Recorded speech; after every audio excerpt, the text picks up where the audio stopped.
বিসমিল্লাহির রহমানির রহিম। আসসালামু আলাইকুম সুপ্রিয় এইচএসসি ২৬ ব্যাচের শিক্ষার্থীরা, আপনাদের সবাইকে আমাদের আজকের প্রশ্ন ব্যাংক সমাধানের ক্লাসে স্বাগত জানাচ্ছি। আজকের ক্লাসে আমরা চেষ্টা করব ঢাকা বিশ্ববিদ্যালয়ের বিগত বছরের একটা প্রশ্ন এমসিকিউ আর হচ্ছে লিখিত উভয় বিষয়ের প্রশ্ন সমাধান করার জন্য আজকে যেই সেশনের কোশ্চেনটা আমরা সমাধান করতে যাচ্ছি সেটা হচ্ছে ঢাকা বিশ্ববিদ্যালয়ের ২০২৩-২৪ সেশনে আসা ভর্তি পরীক্ষার প্রশ্ন। এটার এমসিকিউ অংশ আর হচ্ছে লিখিত অংশ আমরা আজকের ক্লাসে ইনশাল্লাহ সমাধান করব। আমাদের এই প্রশ্ন ব্যাংক সমাধানের ক্লাসের যে সিরিজ আলোচনা চলতেছে, যার মধ্যে আজকে হচ্ছে অ্যাকাউন্টিংয়ের কোশ্চেন সমাধানের সম্ভবত এটা তৃতীয় ক্লাস। এর আগে আপনাদের অ্যাকাউন্টিংয়ের কোশ্চেন সমাধানের অলরেডি 2টা ক্লাস হয়েছে, যেখানে আমাদের সবার প্রিয় রাকিব স্যার অলরেডি 2টা সেশনের কোশ্চেন হচ্ছে সমাধান করে গেছেন। তো আজকের ক্লাসে চেষ্টা করব আমি হচ্ছে ঢাকা বিশ্ববিদ্যালয়ের এই 2023-24 সেশনের কোশ্চেনটা সমাধান করার জন্য। সো যারা যারা আমাদের সাথে নিয়মিত এই লাইভ ক্লাসগুলো করছেন সবাই আশা করি দ্রুত ক্লাসে জয়েন হয়ে যাবেন এবং সবার বন্ধু বান্ধবদেরকে একটু দ্রুত ডেকে নেওয়ার চেষ্টা করবেন। ওকে, সবাই জাস্ট আমাকে জানান যে ঠিকমতো শুনতে পাচ্ছেন কিনা। সবাই আমাকে ঠিকমতো শুনতে পাচ্ছেন কিনা এইটা একটু মেক শিওর করেন।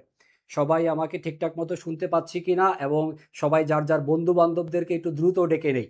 আজকের ক্লাসে আমরা যে টপিকটা সমাধান করব সেখান থেকে আমরা শুরুতেই দেখে নিতে চাই যে 2023-24 সেশনে আমাদের যেই এমসিকিউ থেকে যে 12টা প্রশ্ন আসছে সেই 12টা প্রশ্ন বেসিক্যালি কোন কোন টপিক থেকে আসছে আমরা সেই টপিকের নামগুলো হচ্ছে ক্লাসের শুরুতে জানবো। আর তারপরে সেই টপিক থেকে কোন প্রশ্ন আসছে, তার অপশনগুলো কি এবং তার সমাধানগুলো কিভাবে হবে সেগুলো আমরা একটু বুঝে নেওয়ার চেষ্টা করব।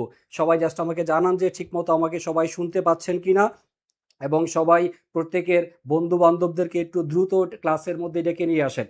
সবাই জানান যে ঠিকঠাক মতো আমাকে শুনতে পাচ্ছেন কিনা। বোর্ডের লেখা আশা করি স্পষ্ট ক্লিয়ার দেখতে পাওয়ার কথা, কারণ মাথার উপরে ডানে বামে প্রচুর পরিমাণে লাইটের ব্যবস্থা আছে। জাস্ট সাউন্ডটা ঠিকমতো আমাকে শুনতে পাচ্ছেন কিনা। ওকে, সবাই আমাকে ঠিকমতো শুনতে পাচ্ছেন কিনা এটা সবার আগে মেক শিওর করেন এবং সবাই যার যার ফ্রেন্ডদেরকে একটু ক্লাসের মধ্যে মেনশন করি। আজকের ক্লাসে আমরা 2023-24 সেশনের প্রশ্ন সমাধান করতে যাচ্ছি।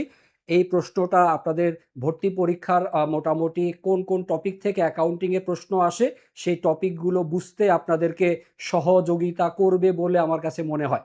ওকে, আসেন শুরু করি। আমাদের আজকে যে প্রশ্ন 12টা এমসিকিউ, সেই 12টা এমসিকিউর মধ্যে আমরা দেখব যে থিওরিটিক্যাল প্রশ্ন আসছে হচ্ছে 8টা, আর হচ্ছে ম্যাথ যে জায়গাটাতে আমরা প্রচুর পরিমাণে ভয় পাই, ম্যাথ থেকে প্রশ্নের সংখ্যা হচ্ছে 4টা, টোটাল 8 এবং 4 অর্থাৎ এমসিকিউ অংশের হচ্ছে মোট 12টা প্রশ্ন।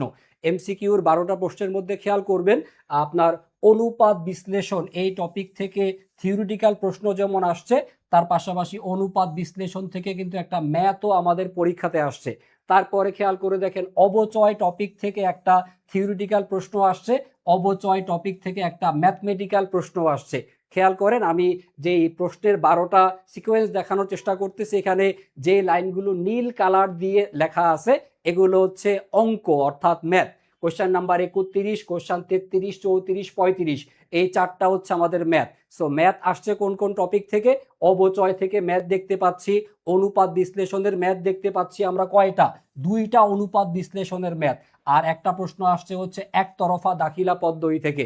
সো বলাই যায় যে আমাদের ভর্তি পরীক্ষার জন্য অবচয় টপিকটা, অনুপাত বিশ্লেষণ টপিকটা অবশ্যই অবশ্যই গুরুত্ব দিয়ে আপনাদেরকে শিখতে হবে, কারণ এই টপিক থেকে প্রত্যেক বছরই আমরা প্রশ্ন আসতে দেখতেছি। তার পাশাপাশি খেয়াল করবেন সমন্বয় দাখিলা থেকে একটা প্রশ্ন তো প্রত্যেক বছর থাকবেই, এর তো কোনো মিস হওয়ার কোনো সুযোগ নাই।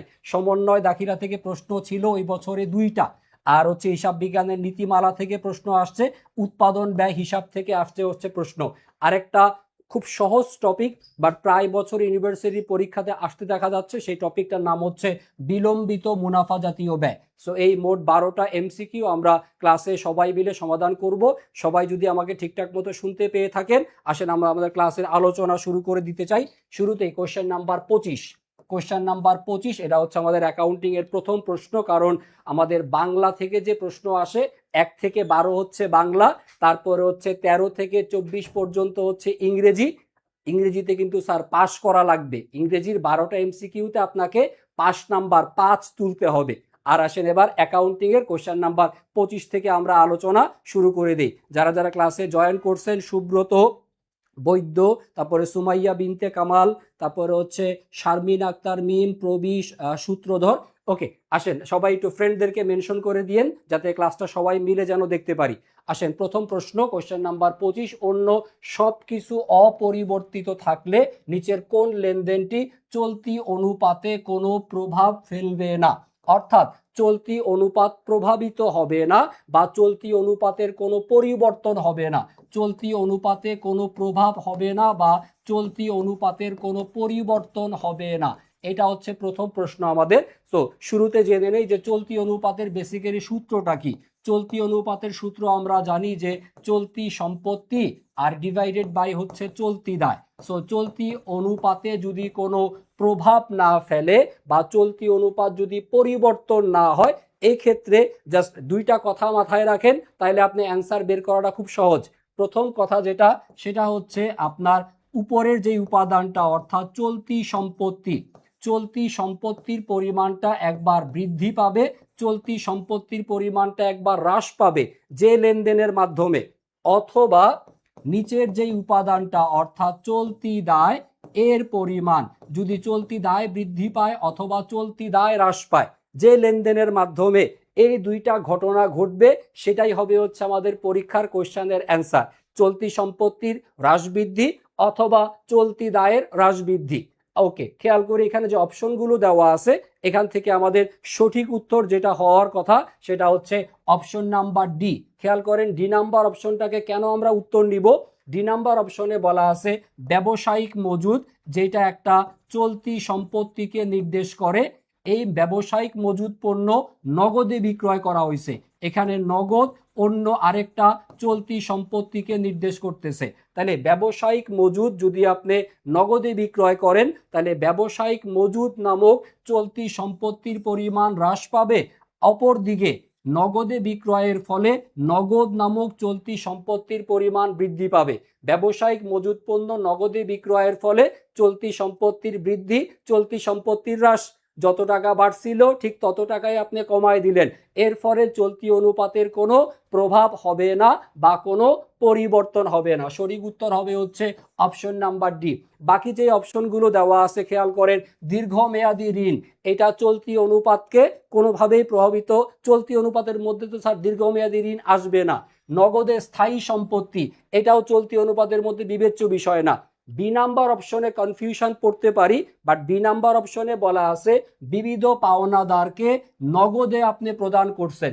বিবিধ পাওনাদারকে নগদে প্রদান করার ফলে যে ঘটনাটা ঘটে, এখানে চলতি দায়, পাওনাদার নামক চলতি দায়ের পরিমাণ হ্রাস পায়, আর হচ্ছে অপর দিকে নগদ নামক চলতি সম্পত্তির পরিমাণ হ্রাস পায়। চলতি দায় হ্রাস পাচ্ছে, চলতি সম্পত্তি হ্রাস পাচ্ছে। চলতি সম্পত্তি চলতি দায় এই যদি হয় তাহলে কিন্তু আপনার চলতি অনুপাতকে এটা প্রভাবিত করবে। আমি যে নিয়ম আপনাদেরকে বলে দিছি সেটা হচ্ছে এই যে চলতি সম্পত্তি অথবা চলতি দায় যে কোনো একটা উপাদান সমপরিমাণ টাকায় বৃদ্ধি, সমপরিমাণ টাকায় হ্রাস, সেই থিওরি অনুযায়ী অ্যান্সার হচ্ছে কোনটা? Option number D.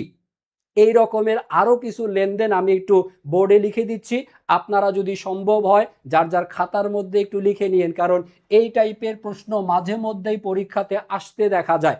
যেমন আমি একটা উদাহরণ হিসেবে লিখতে পারি, দেনাদার হতে নগদে আদায়, দেনাদার হতে নগদে আদায়, দেনাদার হতে নগদ টাকা আপনি আদায় করলেন, দেনাদার থেকে নগদে আদায় করলে কি হবে? দেনাদার নামক সম্পত্তি হ্রাস পাবে, নগদ নামক চলতি সম্পত্তি বৃদ্ধি পাবে। সো এর ফলেও চলতি অনুপাত প্রভাবিত হবে না। আরো একটা আমি আপনাদেরকে উদাহরণ বলে দিচ্ছি, সেটা হচ্ছে পাওনাদারের বিলে স্বীকৃতি প্রদান, পাওনাদারের বিলে স্বীকৃতি প্রদান, পাওনাদারের বিলে স্বীকৃতি প্রদান। পাওনাদার এই সে যে বিলটা তৈরি করে অর্থাৎ প্রদেয় বিল, সেই বিলে যদি আপনি স্বীকৃতি প্রদান করেন, এই ক্ষেত্রে চলতি দায়ের পরিমাণ হ্রাস আর হচ্ছে চলতি দায়ের পরিমাণ বৃদ্ধি। সো এই দুইটা উদাহরণ মনে রাখেন, হয়তোবা আপনার সময়ে যে পরীক্ষার প্রশ্ন আসবে এর মধ্যে যে কোনো একটা আপনার অপশনে দেওয়া থাকতে পারে। সো এই দুইটা বিষয় একটু ভালো মতো মনে রাখেন বা সম্ভব হলে আপনার খাতার মধ্যে নোট করে রাখেন, আর আপনারা তো জানেনই, খাতায় যদি লিখতে না চায় একটা স্ক্রিনশট নিয়ে রাখলেই হয়। ওকে, আসেন পরবর্তী প্রশ্নে চলে যাই। আসেন পরবর্তী প্রশ্ন। এই দেখেন আমার এই কোশ্চেনটার সঠিক উত্তর ব্যাখ্যা সহকারে লেখা আছে, আপনারা এই পিডিএফটা সবাই পেয়ে যাবেন। আসেন পরবর্তী প্রশ্নে যাই। কোশ্চেন নাম্বার 26 নাম্বার প্রশ্ন। এটা হচ্ছে দৃশ্যমান অদৃশ্যমান সম্পত্তির হিসাব নিকাশ অর্থাৎ অ্যাকাউন্টিং ফার্স্ট পেপারের অবচয় টপিক থেকে আসা প্রশ্ন।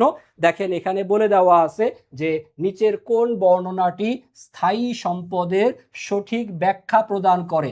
স্থায়ী সম্পদের ব্যাখ্যা জিজ্ঞাসা করা হয়েছে, অর্থাৎ স্থায়ী সম্পত্তি কি এর সংজ্ঞাটা যদি আপনি জানেন তাহলে এর অ্যান্সারটা আপনার পক্ষে খুব সহজেই খুঁজে বের করা সম্ভব হবে। 4টা অপশন দেওয়া আছে। যারা যারা ক্লাস করতেছি একটু চেষ্টা করি। স্থায়ী সম্পত্তি আমরা সবাই জানি, আসবাবপত্র, যন্ত্রপাতি, দালান কোঠা, এগুলাকে স্থায়ী সম্পত্তি বলে। সো স্থায়ী সম্পত্তির সঠিক ব্যাখ্যা কোনটা হওয়া উচিত একটু কমেন্টে উত্তর লেখেন, দেখি আপনার বেসিক কতটুকু স্ট্রং। সবাই কমেন্টে একটু উত্তর লেখার চেষ্টা করেন।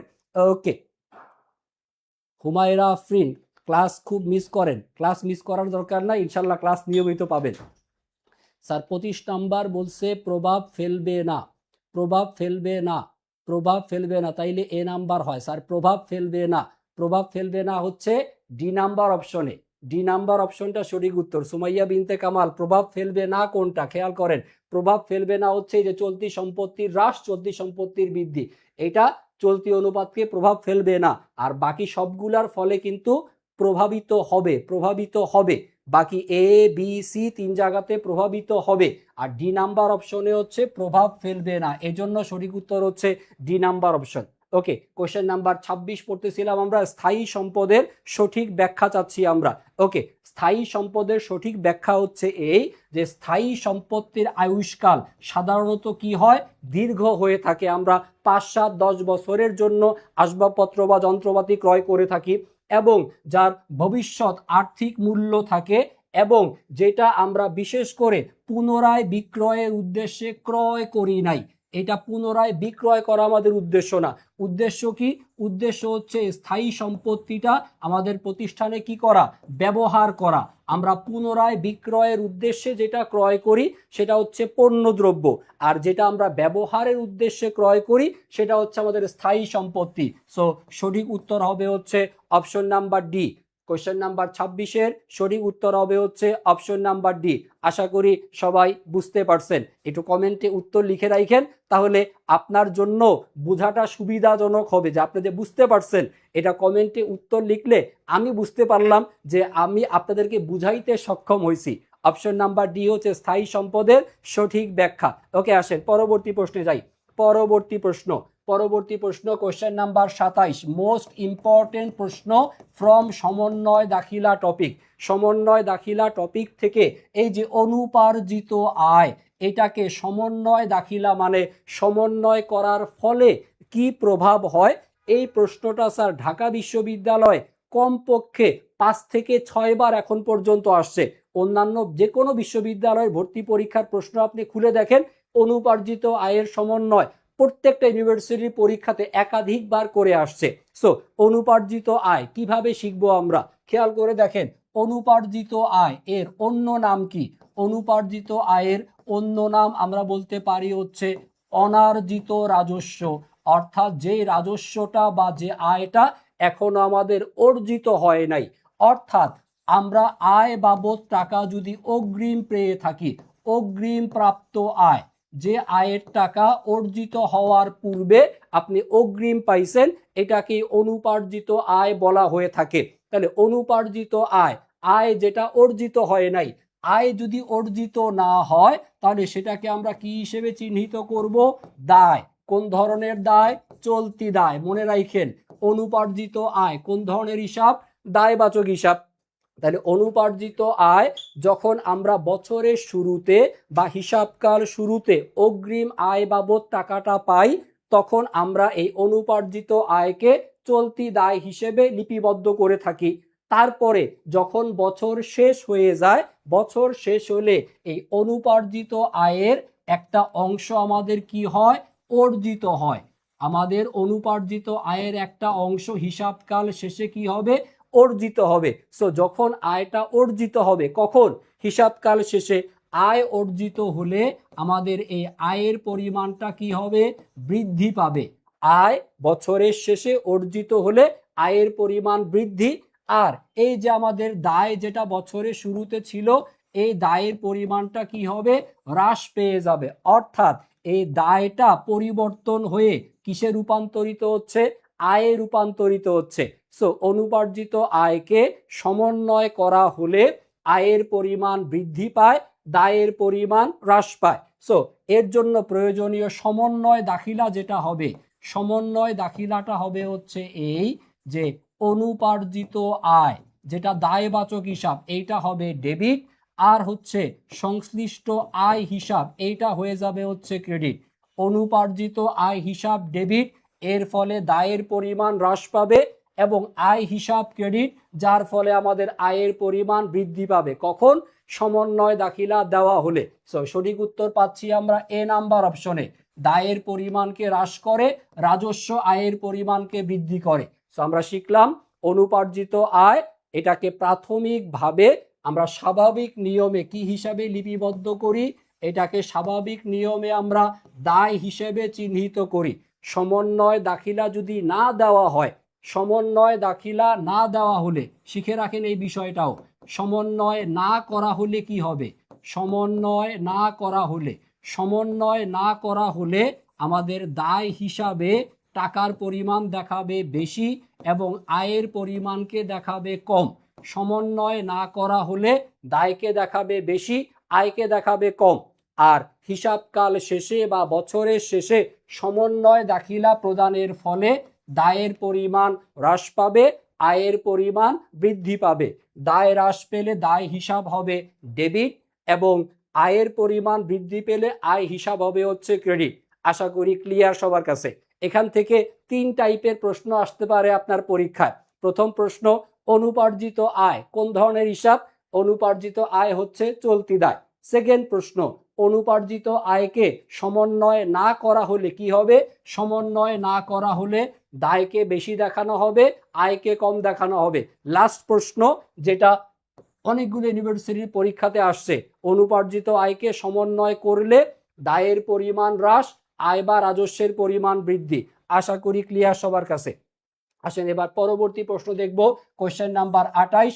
এই প্রশ্নটা আসছে আমাদের অ্যাকাউন্টিং ফার্স্ট পেপারের হিসাব বিজ্ঞানের নীতিমালা টপিক থেকে। হিসাব বিজ্ঞানের নীতিমালা টপিক থেকে প্রত্যেকটা ইউনিভার্সিটির পরীক্ষাতেই এক বা একাধিক প্রশ্ন আসতে দেখা যায়, যার ধারাবাহিকতার এই প্রশ্ন যে আর্থিক বিবরণীতে সংযুক্ত টিকায় যে তথ্য প্রদর্শন করা হয়, এটা করা হয় হিসাব বিজ্ঞানের কোন নীতি অনুযায়ী? আমরা যে আর্থিক বিবরণীগুলো প্রস্তুত করি, যেমন আয় বিবরণী, মালিকানা সত্ত্ব বিবরণী, আর্থিক অবস্থার বিবরণী বা নগদ প্রবাহ বিবরণী, এই আর্থিক বিবরণীগুলোর সাথে আমরা হচ্ছে সংযুক্ত নোট, গণনা কার্য বা টিকা দেখিয়ে থাকি।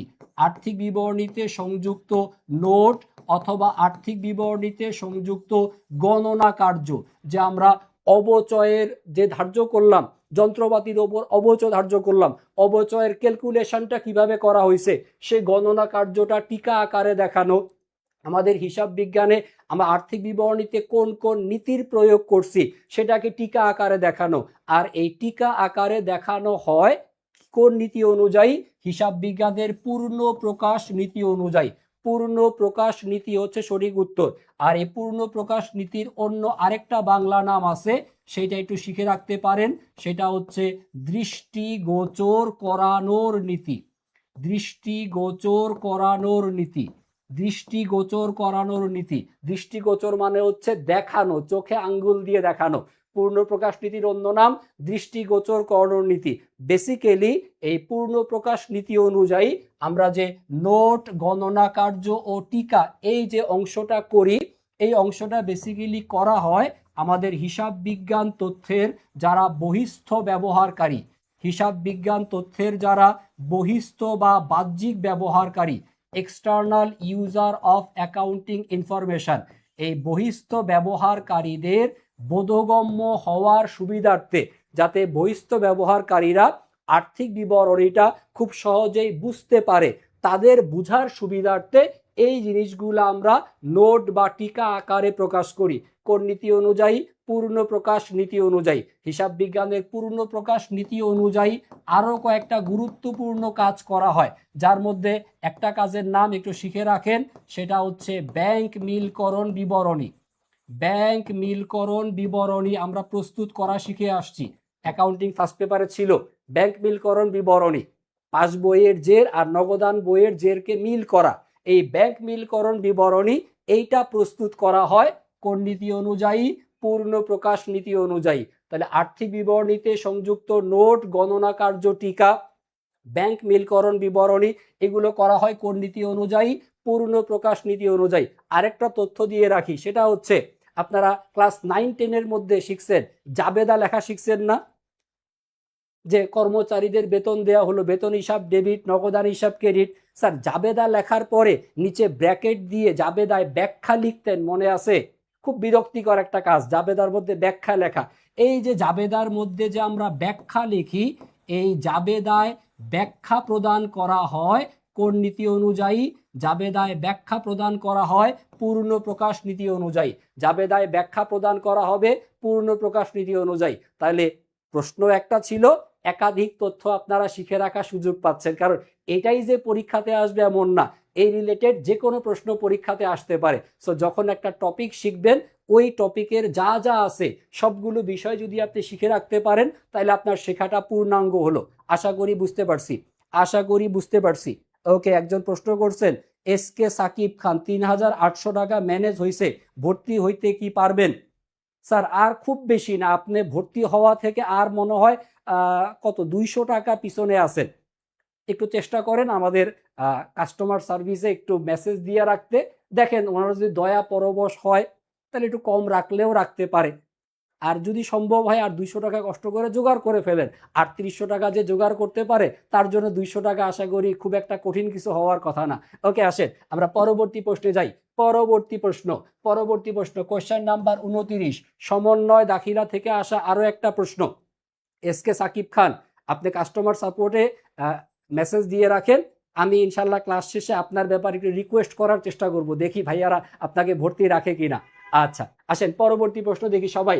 চৈতি লিমিটেড ভুল ক্রমে বকেয়া সেবা আয়, বকেয়া সেবা আয়, আমরা কাস্টমারদেরকে সেবা দিছি যার বিনিময়ে আমাদের নগদ টাকা পাওয়ার কথা, বাট এই আয়টা যেটা এখনো বকেয়া আছে এটার সমন্বয় সাধন করে নাই, সমন্বয় সাধন করা হয়নি, অর্থাৎ বকেয়া আয় সমন্বয় করা হয়নি, বকেয়া আয়কে সমন্বয় করা হয়নি। বকেয়া আয় সমন্বয় না করা হলে কি প্রভাব হবে, এটা হচ্ছে প্রশ্ন। বকেয়া আয়কে সমন্বয় না করা হলে কি প্রভাব হবে, এটা হচ্ছে আমাদের ভর্তি পরীক্ষার প্রশ্ন। আসেন শিখে নেই। বকেয়া সেবা আয়, আয় অর্জিত হয়েছে কিন্তু আয় বাবদ নগদ টাকা না পাওয়া গেলে বা নগদ টাকা না গ্রহণ করা হলে এটাকে বকেয়া আয় হিসেবে চিহ্নিত করতে হয়। যেমন আমরা ইন্টারমিডিয়েটে করে আসছি বিনিয়োগের সুদ, এর সাথে আমরা বকেয়া বিনিয়োগের সুদকে কি করি, যোগ করে দেখাই। বিনিয়োগের সুদ হচ্ছে একটা আয়, তাইলে আয়ের টাকা যদি বকেয়া থাকে, আয়ের টাকা বকেয়া থাকলে কি হবে, যোগ হবে। আয়ের টাকা বকেয়া থাকলে আয়ের সাথে যোগ হবে। তাহলে এই যে বকেয়া সেবা আয়, এটাকে যখন আমরা সমন্বয় করি, আয়কে যখন সমন্বয় করা হয় তখন আমাদের সমন্বয় করলে আয়ের পরিমাণ যেমন বৃদ্ধি পায়, পাশাপাশি এইটা সম্পত্তির পরিমাণকেও বৃদ্ধি করে। বকেয়া আয়কে সমন্বয় করা হলে আয়ের পরিমাণ বৃদ্ধি পায়, সম্পত্তির পরিমাণ বৃদ্ধি পায়। তাহলে সমন্বয় না করা হলে কি হবে, সমন্বয় না করা হলে আয়ের পরিমাণকে যেমন কম দেখানো হবে, পাশাপাশি সম্পত্তির পরিমাণকেও কম দেখানো হবে। আয় কম দেখাবে, সম্পত্তি কম দেখাবে, এইটা হচ্ছে পরীক্ষার কোশ্চেনের অ্যান্সার। তাহলে বকেয়া আয় সমন্বয় করা হলে, সমন্বয় করা হলে, সমন্বয় করা হলে কি হয়, দুইটা হিসাবই বৃদ্ধি পায়, আয়ও বৃদ্ধি পায়, সম্পত্তিও বৃদ্ধি পায়। আর সমন্বয় না করা হলে আয় কম দেখাবে, সম্পত্তিও কম দেখাবে। তাহলে সঠিক উত্তর কোথায় আছে, আয় বেশি, এটা ভুল। আয়ের পরিমাণকে দেখাবে কম, দায় হওয়ার তো কোনো সুযোগই নাই, সম্পত্তি কম দেখাবে, এইটা ঠিক আছে। সঠিক উত্তর হচ্ছে সি নাম্বার।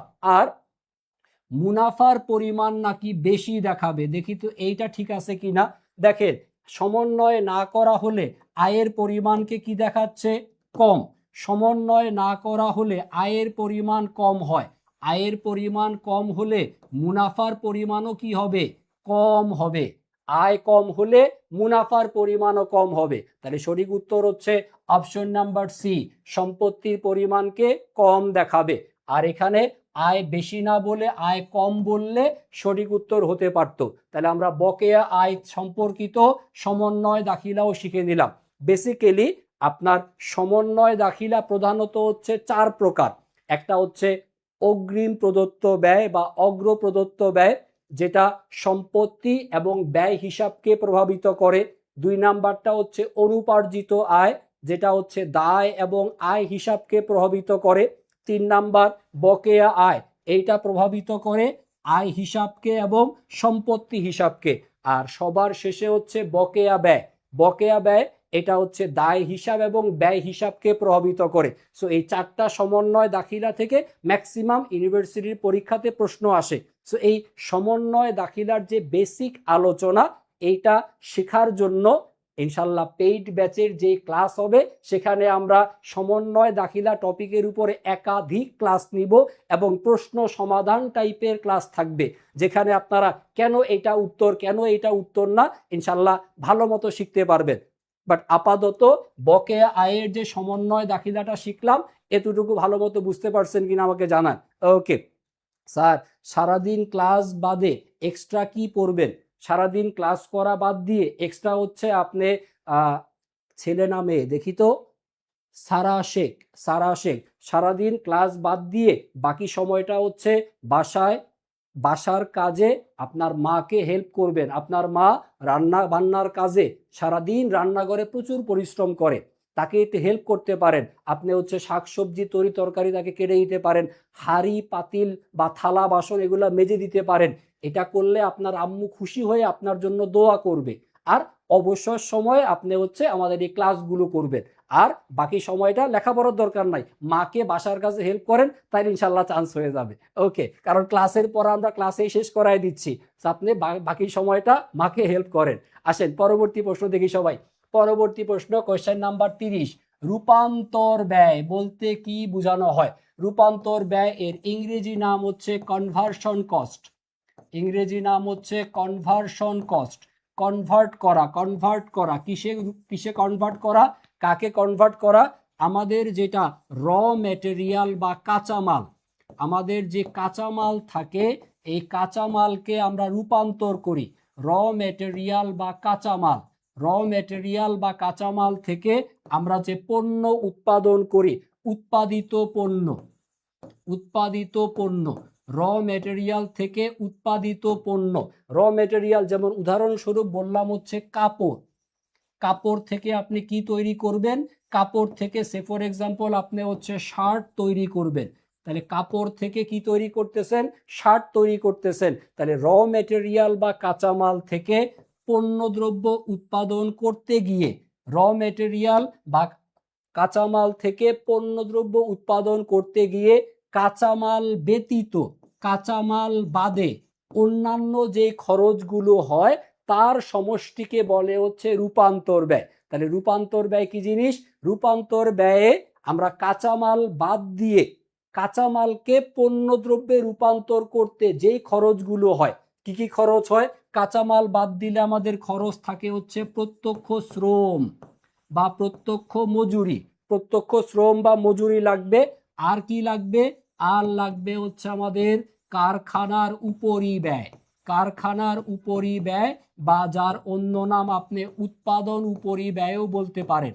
অর্থাৎ আপনার কারখানাতে যেই খরচগুলো হয়, প্রত্যক্ষ শ্রম আর হচ্ছে কারখানার উপরি ব্যয়, এই দুইটা বিষয়ের সমষ্টিকেই বলে হচ্ছে রূপান্তর ব্যয়। ভালো মতো মনে রাখতে হবে, রূপান্তর ব্যয়ে কাঁচামাল এইটা স্যার আসবে না, কাঁচামাল আসবে না। কাঁচামাল বাদে বাকি বিষয় দুইটা, কোনটা কোনটা কোনটা কোনটা কোনটা কোনটা? এই যে প্রত্যক্ষ শ্রমের ব্যয় আর হচ্ছে কারখানার সকল উপরি ব্যয়ের সমষ্টিগত ব্যয় বা যোগফলকে বলে হচ্ছে রূপান্তর ব্যয়। তাহলে রূপান্তর ব্যয় নির্ণয়ের ক্ষেত্রে দুটা বিষয় আসবে। রূপান্তর ব্যয়ের মধ্যে প্রত্যক্ষ শ্রম বা মজুরি আসবে এবং কারখানার সকল উপরি ব্যয় আসবে। এই দুইটার যোগফলকেই রূপান্তর ব্যয় বলে। রূপান্তর ব্যয় কে আসবে না? কাঁচামাল আসবে না। আশা করি ক্লিয়ার সবার কাছে। কোশ্চেন নাম্বার 30 উত্তর হচ্ছে option number C number option. যারা যারা উত্তর দিচ্ছেন একটু আমার সাথে মিলায়ে নিয়েন। আপনার দেওয়া উত্তরটা যদি ভুল হয় কোনো সমস্যা নাই, বাট আমি যে ব্যাখ্যাটা দিচ্ছি সেই ব্যাখ্যাটা শুনে যদি আপনি মোটামুটি ক্লিয়ার হইতে পারেন, আপনি আরেকবার সঠিক উত্তরটা কমেন্টে লিখবেন। ভুল হোক, আপনার ভুল হবে, আপনি এখন শিখতে আসছেন, বাট আপনি কমেন্ট করে দেওয়ার চেষ্টা করেন যে সঠিক উত্তর আপনার কাছে কি মনে হয়, আর আমি যেটা উত্তর দিচ্ছি এর মধ্যে পার্থক্যের জায়গাটা কোন জায়গায়, আপনি ভুলটা কোথায় করতেছেন। অনেকে যে ভুলটা করি, রূপান্তর ব্যয়ে কাঁচামালকে অন্তর্ভুক্ত করি। রূপান্তর ব্যয়ে কাঁচামাল আসবে না, কাঁচামাল বাদে প্রত্যক্ষ শ্রম আর কারখানার উপরি ব্যয়ের সমষ্টিকে বোঝানো হবে। আশা করি ক্লিয়ার সবার কাছে। ওকে, আসেন পরবর্তী প্রশ্নে যাই। পরবর্তী প্রশ্ন কোশ্চেন নাম্বার 31। এইটা আসছে হচ্ছে দৃশ্যমান অদৃশ্যমান সম্পত্তির হিসাব নিকাশ অর্থাৎ অবচয় টপিক থেকে আসা প্রশ্ন। ওকে স্যার, সব টপিক পড়ায় দিবেন? আপনারা কিন্তু সব স্যাররা বলে সারাদিন পড়তে। আমি 4 বছর ধরে ঢাকা ইউনিভার্সিটিতে পড়ার স্বপ্ন দেখতেছেন, মাশাল্লাহ। হার্ড ওয়ার্কও করি, হার্ড ওয়ার্ক করতে রাজি আছি। সারা শেখ, আপনার কমেন্টটা আমার কাছে ভালো লাগছে। সারা শেখ, আপনি কোন কলেজের স্টুডেন্ট? আপনার কলেজের নাম লেখেন এবং আপনার এসএসসির জিপিএটা আপনি একটু লেখেন। তারপর দেখি আপনার যে স্বপ্ন, এই স্বপ্ন পূরণ করার জন্য আপনাকে কোনো সহজ বুদ্ধি দেওয়া যায় কিনা। স্যার, সারাদিন লেখাপড়া করা এটা কোনো সুস্থ মানুষের কাজ না। সারাদিন একটা মানুষ কখনোই পড়তে পারে না, সম্ভব না। আপনি এমনভাবে লেখাপড়াটা করেন যাতে আপনার একটা পূর্ণাঙ্গ প্রিপারেশন হয় এবং আপনি আবার অসুস্থ যাতে না হয়ে পড়েন। সত্যিকার অর্থে ঢাকা বিশ্ববিদ্যালয়ে চান্স পাইতে হলে প্রথম যেটা থাকার দরকার সেটা হচ্ছে আপনার একটা ভালো জিপিএ। আপনার এসএসসির একটা ভালো জিপিএ, ইন্টারমিডিয়েট একটা ভালো জিপিএ। দ্যাট মিনস আপনি একটা ভালো স্টুডেন্ট, অর্থাৎ আপনার বেসিক মোটামুটি মোটামুটি আছে, এটা ধরে নেওয়া যায়। একটা স্টুডেন্ট যার জিপিএ যদি 3.5 হয়ে থাকে আর একটা স্টুডেন্ট যার জিপিএ 5, তাদের মধ্যে কিন্তু অনেকটুকু পার্থক্য। সো একজন 3.5, তার জন্য ঢাকা বিশ্ববিদ্যালয়ে চান্স পাওয়াটা একটু ডিফিকাল্ট, বাট একটা জিপিএ 5 বা একটা 4.5, তার জন্য চান্স পাওয়াটা রিয়েলি ইজিয়ার, খুব সহজ। সো আপনার জিপিএটা লেখেন। আর আমি আপনাকে বলে দেই যে ডেইলি কতক্ষণ আসলে পড়ার কথা। ডেইলি একটা সুস্থ মানুষের, আমাদের এই যে কমার্সের যে কোর্সটা আমাদের থাকবে, এখানে মোটামুটি ডেইলি ধরে রাখতে পারেন আপনার কমপক্ষে 2টা করে ক্লাস থাকবে। এক একটা ক্লাস 1.5 ঘন্টা থেকে 2 ঘন্টা অলমোস্ট থাকবে। সো আপনার প্রায় 3.5 থেকে 4 ঘন্টা আপনি ক্লাস করবেন, আর বাকি 4 থেকে 5 ঘন্টা যদি আপনার সেলফ স্টাডি টাইম হয়ে থাকে তাইলে আলহামদুলিল্লাহ আপনার পক্ষে চান্স পাওয়া সম্ভব। কোন college? Nizamuddin Azgar Ali degree college, Sujanagar, Pabna. Okay, পাবনার স্টুডেন্ট, আপনার জন্য শুভকামনা থাকলো। আপনার যে ডেডিকেশনটা আমি দেখলাম যে চান্স পাইতে চান এবং সেটা পাবলিকলি আপনি বলতেছেন, আল্লাহ তাআলা আপনার সহায় হোক।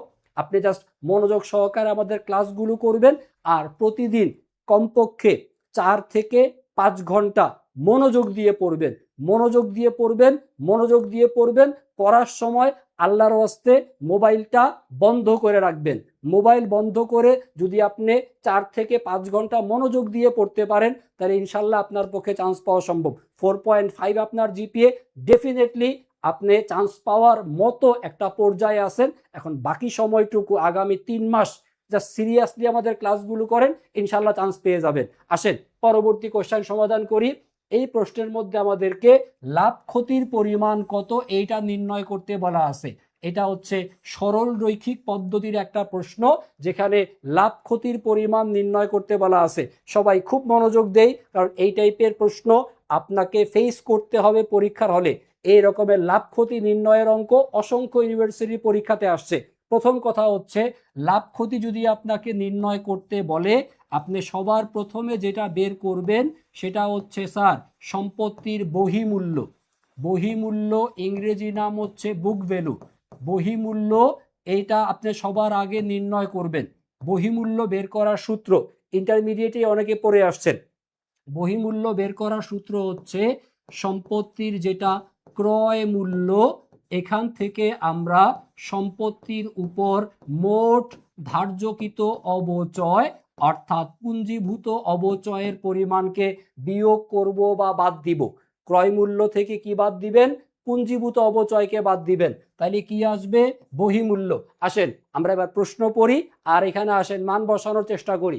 প্রথম কথা, 4 বছর পূর্বে, 4 বছর আগে ঝিলমিল ট্রেডার্স 5,50,000 টাকা ব্যয়ে একটা অফিস সরঞ্জাম ক্রয় করে। তাহলে সরঞ্জামের ক্রয় মূল্য কত? 5,50,000 টাকা। প্রথম ইনফরমেশন পাইলাম সম্পত্তির ক্রয় মূল্য 5,50,000 টাকা। লিখছি? একটু খাতার মধ্যে লেখেন আমার সাথে সাথে, তাহলে একদম শেখা হয়ে যাবে সবার। ওকে, ক্রয় মূল্য 5,50,000 টাকা, যার 10 বছর বলা আছে কি আনুমানিক আয়ুষ্কাল, আর আনুমানিক আয়ুষ্কাল শেষে ভগ্নাবশেষ মূল্য বলা আছে কত? 50,000 টাকা হবে। তারপর বলা আছে সরঞ্জামের ক্ষেত্রে সরল রৈখিক পদ্ধতি এইটা ব্যবহার করা হচ্ছে। বর্তমানে এই সরঞ্জামটি 3 লক্ষ টাকায় আমরা বিক্রয় করছি। সো বিক্রয়ের ফলে লাভ ক্ষতির পরিমাণ কত হবে নির্ণয় করা লাগবে। ওকে, তাহলে আমরা ক্রয় মূল্যটা জানলাম, বাট পুঞ্জীভূত অবচয়ের পরিমাণটা বের করব কিভাবে? পুঞ্জীভূত অবচয় বের করার জন্য আপনি প্রথমে বের করে নেন সম্পত্তির বার্ষিক অবচয়, অর্থাৎ প্রত্যেক বছরে অবচয় কত টাকা হবে, প্রত্যেক বছরের অবচয় বের করব। কিভাবে করি মনোযোগ দিয়ে দেখেন বোর্ডে। অবচয় বের করার জন্য আমরা জানি সম্পত্তির ক্রয় মূল্য থেকে কাকে বাদ দিতে হয়? ক্রয় মূল্য থেকে কাকে বাদ দিব আমরা? ভগ্নাবশেষ মূল্যকে। ক্রয় মূল্য ছিল 5,50,000 টাকা, এখান থেকে বাদ দিবেন ভগ্নাবশেষ মূল্য 50,000 টাকা। ক্রয় মূল্য থেকে ভগ্নাবশেষ মূল্য বাদ দিলে আসে অবচয়যোগ্য মূল্য, তাকে ভাগ করতে হবে আনুমানিক আয়ুষ্কাল দ্বারা। 10 বছর বলা আছে আয়ুষ্কাল, 10 দিয়ে করব হচ্ছে ভাগ। ভাই দেখি সবাই বুঝছে কিনা, ও ভাইয়ারা আপুরা বুঝছেন কিনা? ক্রয় মূল্য থেকে ভগ্নাবশেষ মূল্য বাদ দিচ্ছি, এটাকে আনুমানিক আয়ুষ্কাল দ্বারা করব হচ্ছে ভাগ। দেখি কত আসে। 5,50,000 থেকে 50,000 বাদ দিলে আসবে হচ্ছে 5 লক্ষ টাকা। আর 5 লক্ষকে 10 দ্বারা ভাগ করলে প্রত্যেক বছরের অবচয় কত? 50,000 টাকা প্রত্যেক বছরের অবচয়। তাহলে সরল রৈখিক পদ্ধতিতে আমরা পেলাম আমাদের সম্পত্তির বার্ষিক অবচয়, প্রত্যেক বছরের অবচয় কত? 50,000। এবার পুঞ্জীভূত অবচয় মানে সম্পত্তি যত বছর ব্যবহার করছেন সেই অবচয়ের সমষ্টি। সম্পত্তিটা আমরা ব্যবহার করছি কত বছর? দেখেন প্রশ্নের শুরুতেই বলা ছিল 4 বছর পূর্বে এই সম্পত্তিটা আপনি ক্রয় করছেন। 4 বছর আগে যদি কিনে থাকেন তাহলে ব্যবহার করছেন কয় বছর? 4 বছর। তাহলে সম্পত্তি 4 বছর যদি ব্যবহার করা হয়ে থাকে, এই 50,000কে গুণ দেন 4 বছর দিয়ে, তাহলে 4 বছরের মোট অবচয় চলে আসবে। 50,000কে 4 দ্বারা গুণ করলে টাকার পরিমাণটা হবে হচ্ছে 2 লক্ষ টাকা। আর এই 2 লক্ষ টাকা হচ্ছে 4 বছরের মোট অবচয়। পদ্ধতি যেহেতু সরল রৈখিক, প্রত্যেক বছরের অবচয় তো সমান হবে, তাহলে প্রত্যেক বছরে 50,000 করে, 4 বছরে মোট কত টাকা? 2 লক্ষ টাকা পুঞ্জীভূত অবচয়। দেখি সবার কাছে এটা ক্লিয়ার কিনা, পুঞ্জীভূত অবচয় সবার কাছে ক্লিয়ার কিনা। এই যে 2 লক্ষ টাকা বের করলাম, এই 2 লক্ষ টাকা হচ্ছে সম্পত্তির পুঞ্জীভূত অবচয়। 4 বছর ব্যবহার করছেন, 4 বছরের মোট অবচয়, 4 বছরের মোট অবচয় 2 লক্ষ টাকা। এবার আমরা এসে মান বসাই। 5,50,000 থেকে বাদ দিচ্ছি পুঞ্জীভূত অবচয় 2 লক্ষ টাকা। তাহলে 5,50,000 টাকা ছিল কি? ক্রয় মূল্য থেকে পুঞ্জীভূত অবচয় বাদ। তাহলে 5,50,000 থেকে 2 লক্ষ টাকা বাদ দিলে বিয়োগফল কত হবে? 3,50,000 টাকা। এই 3,50,000 টাকা কি বের করলাম? বের করলাম সম্পত্তির বহিমূল্য। প্রত্যেকটা স্টেপ বাই স্টেপ মনোযোগ দিয়ে বুঝেন, মনোযোগ দিয়ে বুঝেন। প্রথমে আগে বাম পাশের যেটা লিখছি বার্ষিক অবচয়, এটা ক্লিয়ার কিনা? বার্ষিক অবচয় কত ছিল? 50,000। ব্যবহার করছেন কত? 4 বছর। তাহলে 4 বছরের পুঞ্জীভূত অবচয় 2 লক্ষ টাকা। এবার বের করব বহিমূল্য, ক্রয় মূল্য থেকে পুঞ্জীভূত অবচয় বাদ দিয়ে 5,50,000 থেকে 2 লক্ষ বাদ দিয়ে কত? 3,50,000 টাকা। কি পেলাম? এটা সম্পত্তির বহিমূল্য। এবার বহিমূল্যের সাথে আপনি একটা বিষয়ের কম্পেয়ার করবেন, তুলনা করবেন। কার তুলনা করবেন? প্রশ্নে দেওয়া থাকা সম্পত্তির বিক্রয় মূল্যকে। প্রশ্নে সম্পত্তির বিক্রয় মূল্য বলা ছিল কত টাকায় বিক্রয় করা হয়েছে? 3 লক্ষ টাকায়। তাহলে প্রশ্নে বিক্রয় মূল্য বলা আছে 3 লক্ষ টাকা। এবার আপনি তুলনা করেন কার সাথে কার? বহিমূল্যের সাথে বিক্রয় মূল্যের। বহিমূল্য আর বিক্রয় মূল্য এই দুটাকে তুলনা করেন। বহিমূল্যের সাথে বিক্রয় মূল্যের তুলনা করব। যদি বিক্রয় মূল্যের পরিমাণ দেখি যে বেশি হয়েছে, বিক্রয় মূল্যের পরিমাণ বেশি হলে বুঝবো কি হয়েছে? লাভ হয়েছে, লাভ, প্রফিট। আর যদি বহিমূল্যের পরিমাণ বেশি হয় সেই ক্ষেত্রে বুঝবো এখানে কি হয়েছে? ক্ষতি। মনে রাখবেন ম্যাক্সিমাম প্রশ্নে ক্ষতি আসবে উত্তর। কারণ আপনি পুরাতন জিনিস বিক্রি করলে অবশ্যই আপনার বহিমূল্যের পরিমাণটাই বড় হবে বিক্রয় মূল্যের চাইতে। বিক্রয় মূল্য 3 লক্ষ, বহিমূল্য 3,50,000। কোনটা বড়? বহিমূল্য বড়। কত টাকা? 50,000 টাকা। সো ক্ষতির পরিমাণ কত হবে? 50,000 টাকা। দেখেন ক্ষতি বের করার সূত্র কি? ক্ষতি বের করার সূত্র হচ্ছে বহিমূল্য থেকে বাদ যাবে কি? বিক্রয় মূল্য বাদ যাবে। বহিমূল্য থেকে বিক্রয় মূল্য বাদ দিব, অর্থাৎ 3,50,000 থেকে বিয়োগ করব কত টাকা? 3 লক্ষ টাকা। 3,50,000 থেকে 3 লক্ষ টাকা বাদ দিলে 50,000 টাকা ক্ষতি। এ নাম্বার অপশন হচ্ছে উত্তর। অনেকে অলরেডি উত্তর দিয়ে চুপচাপ বসে আছেন, 2-3 মিনিট আগেই উত্তর দিয়ে ফেলছেন। যারা যারা উত্তর দিছেন সবাইকে ধন্যবাদ। বাট আমি একটু সময় নিলাম, একাধিকবার কথাগুলো বললাম, স্টেপগুলো ভালো মতো মনে রাখেন যাতে এই টাইপের প্রশ্ন আপনাকে পেইড ব্যাচের ক্লাসে আমাকে কষ্ট করে না শিখাইতে হয়। কষ্ট একবারেই করলাম, ফ্রিতেই শিখাই দিলাম। দেখেন সবার কাছে ক্লিয়ার কিনা আরেকবার রিভিউ করে দেই। যখনই প্রশ্নে লাভ ক্ষতি আসবে, লাভ ক্ষতির অঙ্ক, লাভ ক্ষতি বের করতে বললে কি বের করা লাগবে? বহিমূল্য। বহিমূল্যের সূত্র ক্রয় মূল্য মাইনাস পুঞ্জীভূত অবচয়। এখানে একটা জায়গাতে আপনি ভুল করতে পারেন পরীক্ষার হলে, সেইটা হচ্ছে এই যে ক্রয় মূল্যটা না স্যার, এখানে ভুল করে আপনি এই 5 লক্ষ টাকা ভুলে লিখে ফেলতে পারেন। খেয়াল করেন, খুব ভালো মতো খেয়াল করেন। পরীক্ষার হলে যে ভুলটা আপনি করবেন, পরীক্ষার হলে এখানে আপনি 5 লক্ষ টাকা লিখে ফেলতে পারেন। কারণ কি জানেন? এই যে 5,50,000 থেকে 50,000 টাকা বাদ দিলে কত আসে? 5 লক্ষ টাকা। এই 5 লক্ষ টাকার নাম কি? অবচয় যোগ্য মূল্য। অনেকে পরীক্ষার হলে ভুল করে এইটা লিখে ফেলতে পারেন। যারা ভালো স্টুডেন্ট, সিরিয়াস স্টুডেন্ট, তারা এই ভুলটা করবে। যারা আমার মতো একটু কম পারে তারা এই ভুল জীবনও করবে না, কারণ তারা জানে ক্রয় মূল্য কত টাকা। এই যে ক্রয় মূল্য 5,50,000, এরা এখানে 5,50,000ই লিখবে। আর যারা একটু বেশি ট্যালেন্ট স্টুডেন্ট তারা এখানে পাকনামি করে এই যে অবচয়যোগ্য মূল্য এইটা এখানে বসায় ফেলতে পারে, যেটা করলে আপনার ডি নাম্বার অপশন উত্তর হইতো। লাভ ক্ষতি কোনোটাই নয়, এটা কিন্তু ভুল করা হবে। অবচয়যোগ্য মূল্য না, ক্রয় মূল্য থেকে বাদ দিবেন। আশা করি ক্লিয়ার সবার কাছে, আশা করি ক্লিয়ার। সরলরৈখিক পদ্ধতি লাভ ক্ষতির অঙ্ক আশা করি আপনাদেরকে আর কষ্ট করে শিখা লাগবে না। মনে রাখেন অবচয় থেকে মাস্ট আপনার একটা অঙ্ক আসবেই। সরলরৈখিক পদ্ধতি যেমন ইম্পর্টেন্ট, তার পাশাপাশি বর্ষ সংখ্যার সমষ্টি পদ্ধতি এটা ইম্পর্টেন্ট।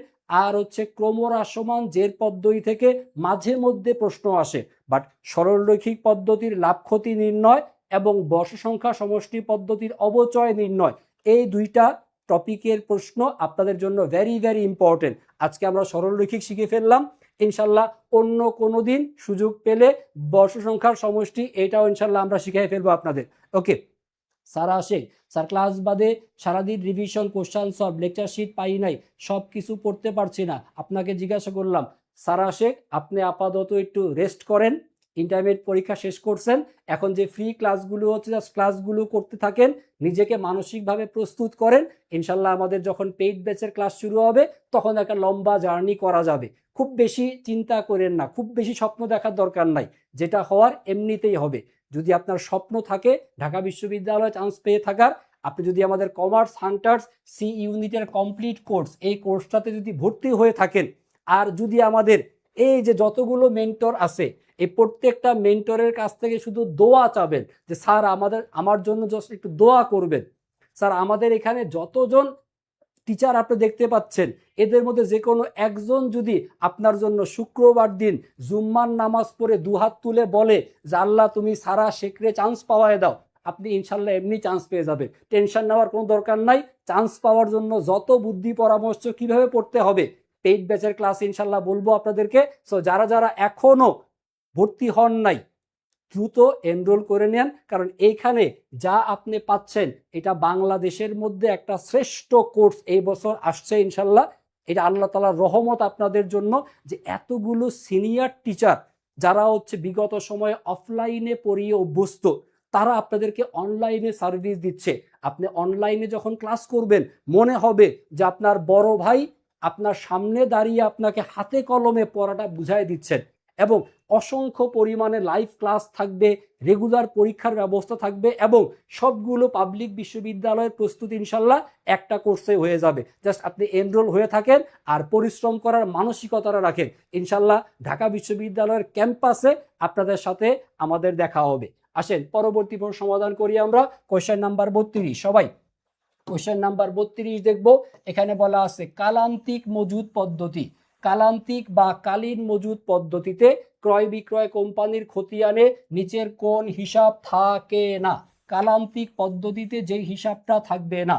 কালান্তিক পদ্ধতি হচ্ছে আমরা যে পদ্ধতিটা সাধারণত ব্যবহার করে থাকি, যে পণ্য ক্রয়কে ক্রয় হিসাবে লিপিবদ্ধ করা, ক্রয় পরিবহনের জন্য আলাদা হিসাব, ক্রয় ফেরতের জন্য আলাদা হিসাব, ক্রয় বাট্টার জন্য আলাদা হিসাব। এই যে পণ্য ক্রয় এবং ক্রয় সংক্রান্ত প্রত্যেকটা খরচকে আলাদা আলাদাভাবে লেখা, এটা হচ্ছে কালীন বা কালান্তিক মজুদ পদ্ধতি। অর্থাৎ কালীন বা কালান্তিক পদ্ধতিতে ক্রয় ফেরত, ক্রয় পরিবহন, প্রারম্ভিক মজুদ এই হিসাবগুলো থাকবে। যেটা থাকবে না সেটার নাম হচ্ছে বিক্রিত পণ্যের ব্যয়। বিক্রিত পণ্যের ব্যয় এটা সঠিক উত্তর। বিক্রিত পণ্যের ব্যয় এর পাশাপাশি বিক্রিত পণ্যের ব্যয় এটা থাকবে কোন পদ্ধতিতে? এটা থাকবে হচ্ছে নিত্য বা অবিরত মজুদ পদ্ধতিতে। নিত্য বা অবিরত মজুদ পদ্ধতিতে এই বিক্রিত পণ্যের ব্যয় এই হিসাবটা থাকবে। এটা হচ্ছে আধুনিক হিসাব বিজ্ঞানে ব্যবহৃত পদ্ধতি, যেখানে পণ্য ক্রয়কে আমরা প্রাথমিকভাবে মজুদ পণ্য হিসেবে লিপিবদ্ধ করে থাকি।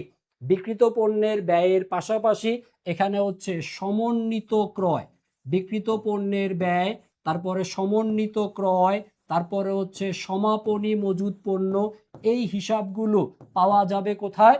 নিত্য বা অবিরত মজুদ পদ্ধতিতে।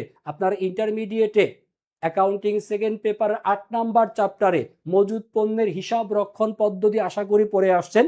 সেই মজুদ পণ্যের হিসাব রক্ষণ পদ্ধতিতে খালি আপনি ফিফো পদ্ধতি আর ভারযুক্ত গড় পদ্ধতির অঙ্কই করছেন, কিন্তু কালীন অবিরত পদ্ধতির যে থিওরিটিক্যাল পার্টটা দেওয়া ছিল ভুলেও পড়েন নাই, দরকারই হয় নাই, ওটা না পড়ে আপনি অ্যাকাউন্টিং এ প্লাস পেয়ে যাবেন। বাট এই যে বেসিকটা ইন্টারমিডিয়েটে পড়ে আসি নাই, ইনশাল্লাহ পেইড ব্যাচের ক্লাসে পড়াই দিব। আপাতত শুধু এতটুকু মনে রাখেন, পদ্ধতি দুইটা, একটা কালীন পদ্ধতি যেটা আমরা সবাই পারি, তাহলে নতুন করে শিখবো কোনটা? নিত্য বা অবিরত মজুদ পদ্ধতি। অবিরত মজুদ পদ্ধতিতে কোন কোন হিসাব পাবো? বিক্রিত পণ্যের ব্যয়, সমন্বিত ক্রয়, সমাপনী মজুদ পণ্য, এগুলো আবার কালীন পদ্ধতিতে পাওয়া যাবে না। পরবর্তী প্রশ্নে যাই। পরবর্তী প্রশ্ন কোশ্চেন নাম্বার 33। শাপলা কোম্পানির নিট চলতি মূলধন। নিট চলতি মূলধন অর্থাৎ কার্যকরী মূলধনের পরিমাণ দেওয়া আছে 1,80,000 টাকা। চলতি অনুপাতের মান হচ্ছে 3:2। 3:2 অর্থাৎ এখানে 3 বোঝাচ্ছে চলতি সম্পত্তির পরিমাণকে, আর চলতি দায়ের পরিমাণকে নির্দেশ করতেছে কত? 2। চলতি সম্পত্তির পরিমাণ হচ্ছে 3, চলতি দায়ের পরিমাণ 2। চলতি সম্পত্তি থেকে চলতি দায়কে বিয়োগ করে দিব, তাহলে তো চলতি মূলধন বা কার্যকরী মূলধন আসবে। খুবই সহজ নিয়ম। চলতি সম্পত্তি 3, চলতি দায় 2, এটার বিয়োগ ফল, বিয়োগ করলে কত পাবেন? বিয়োগ করলে পাবেন হচ্ছে 1। এই 1 কিসের পরিমাণ? এই 1 হচ্ছে আমাদের নিট চলতি মূলধন অর্থাৎ কার্যকরী মূলধন এর পরিমাণ। তাহলে কার্যকরী মূলধন এর অনুপাতের মান কত? অনুপাতের মান হচ্ছে 1। আর এইটা প্রশ্নে দেওয়া আছে টাকার অ্যামাউন্টে কত? 1,80,000 টাকা। তাহলে 1 হলো চলতি মূলধন, 1,80,000 টাকাও চলতি মূলধন। প্রশ্নে বের করতে বলা আছে চলতি সম্পত্তির পরিমাণ কত। আসেন এক লাইনে অঙ্ক সমাধান হবে। কি বের করব? চলতি সম্পত্তি। চলতি সম্পত্তি বের করার জন্য প্রশ্নে দেওয়া থাকা চলতি মূলধন বা কার্যকরী মূলধন 1,80,000-কে ভাগ করবেন চলতি মূলধনের অনুপাতের মান দ্বারা। টাকার পরিমাণকে এই মান দ্বারা ভাগ করে দিবেন। চলতি মূলধন 1,80,000 আর টাকার অ্যামাউন্টে আর মান কত এটার? 1। এটাকে 1 দ্বারা করবেন ভাগ আর গুণ করবেন যা নির্ণয় করতে হবে। কি নির্ণয় করতে হবে? সম্পত্তি। সম্পত্তির মান কত? 3। এটাকে আমরা গুণ দিব 3 দিয়ে। এটাকে 3 দ্বারা গুণ দিব। স্যার যদি আমাকে চলতি দায় বের করতে বলতো তাহলে কি করতাম? চলতি দায় বের করতে বললে সেম কাজটাই করতাম। 1,80,000 ভাগ 1। যদি আমাকে দায় বের করতে বলে তখন কত দিয়ে গুণ? 2 দ্বারা গুণ। দায় বের করতে বললে 2 দ্বারা গুণ হবে। সম্পত্তি বের করতে বলছে 3 দ্বারা গুণ দিয়ে দিব। তাইলে আমাদের অঙ্কের অ্যান্সার চলে আসতেছে। 1 দিয়ে ভাগ করা আর না করা সমান কথা। তাহলে এই 1,80,000-কে 3 দ্বারা গুণ করলে আপনার অঙ্কের অ্যান্সার চলে আসবে। কিভাবে গুণ করবেন? খুব সহজ। শূন্য নিয়ে চিন্তা করার দরকার নাই। আপনাকে শুধু যেটা করা লাগবে, এই 18-কে গুণ করবেন কত দিয়ে? 3 দিয়ে।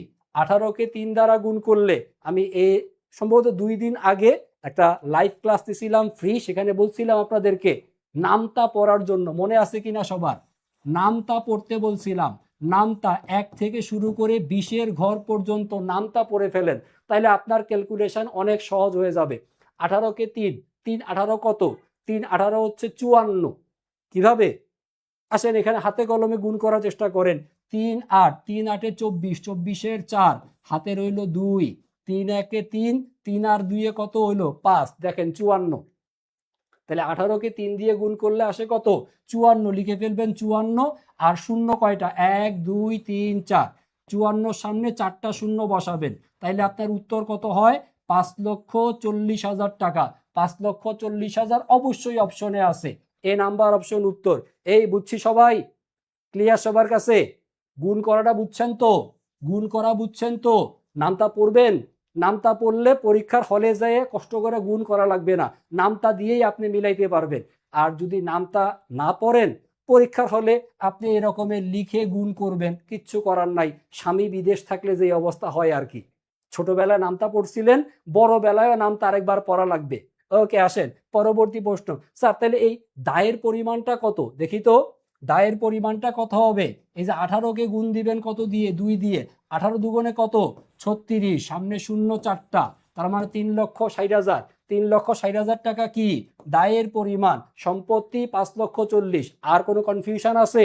এবার প্রশ্ন এখান থেকে খালি কি টাকার অ্যামাউন্ট চেঞ্জ হবে, অনুপাতের মান চেঞ্জ হবে, নিয়ম তো সেম থাকবে।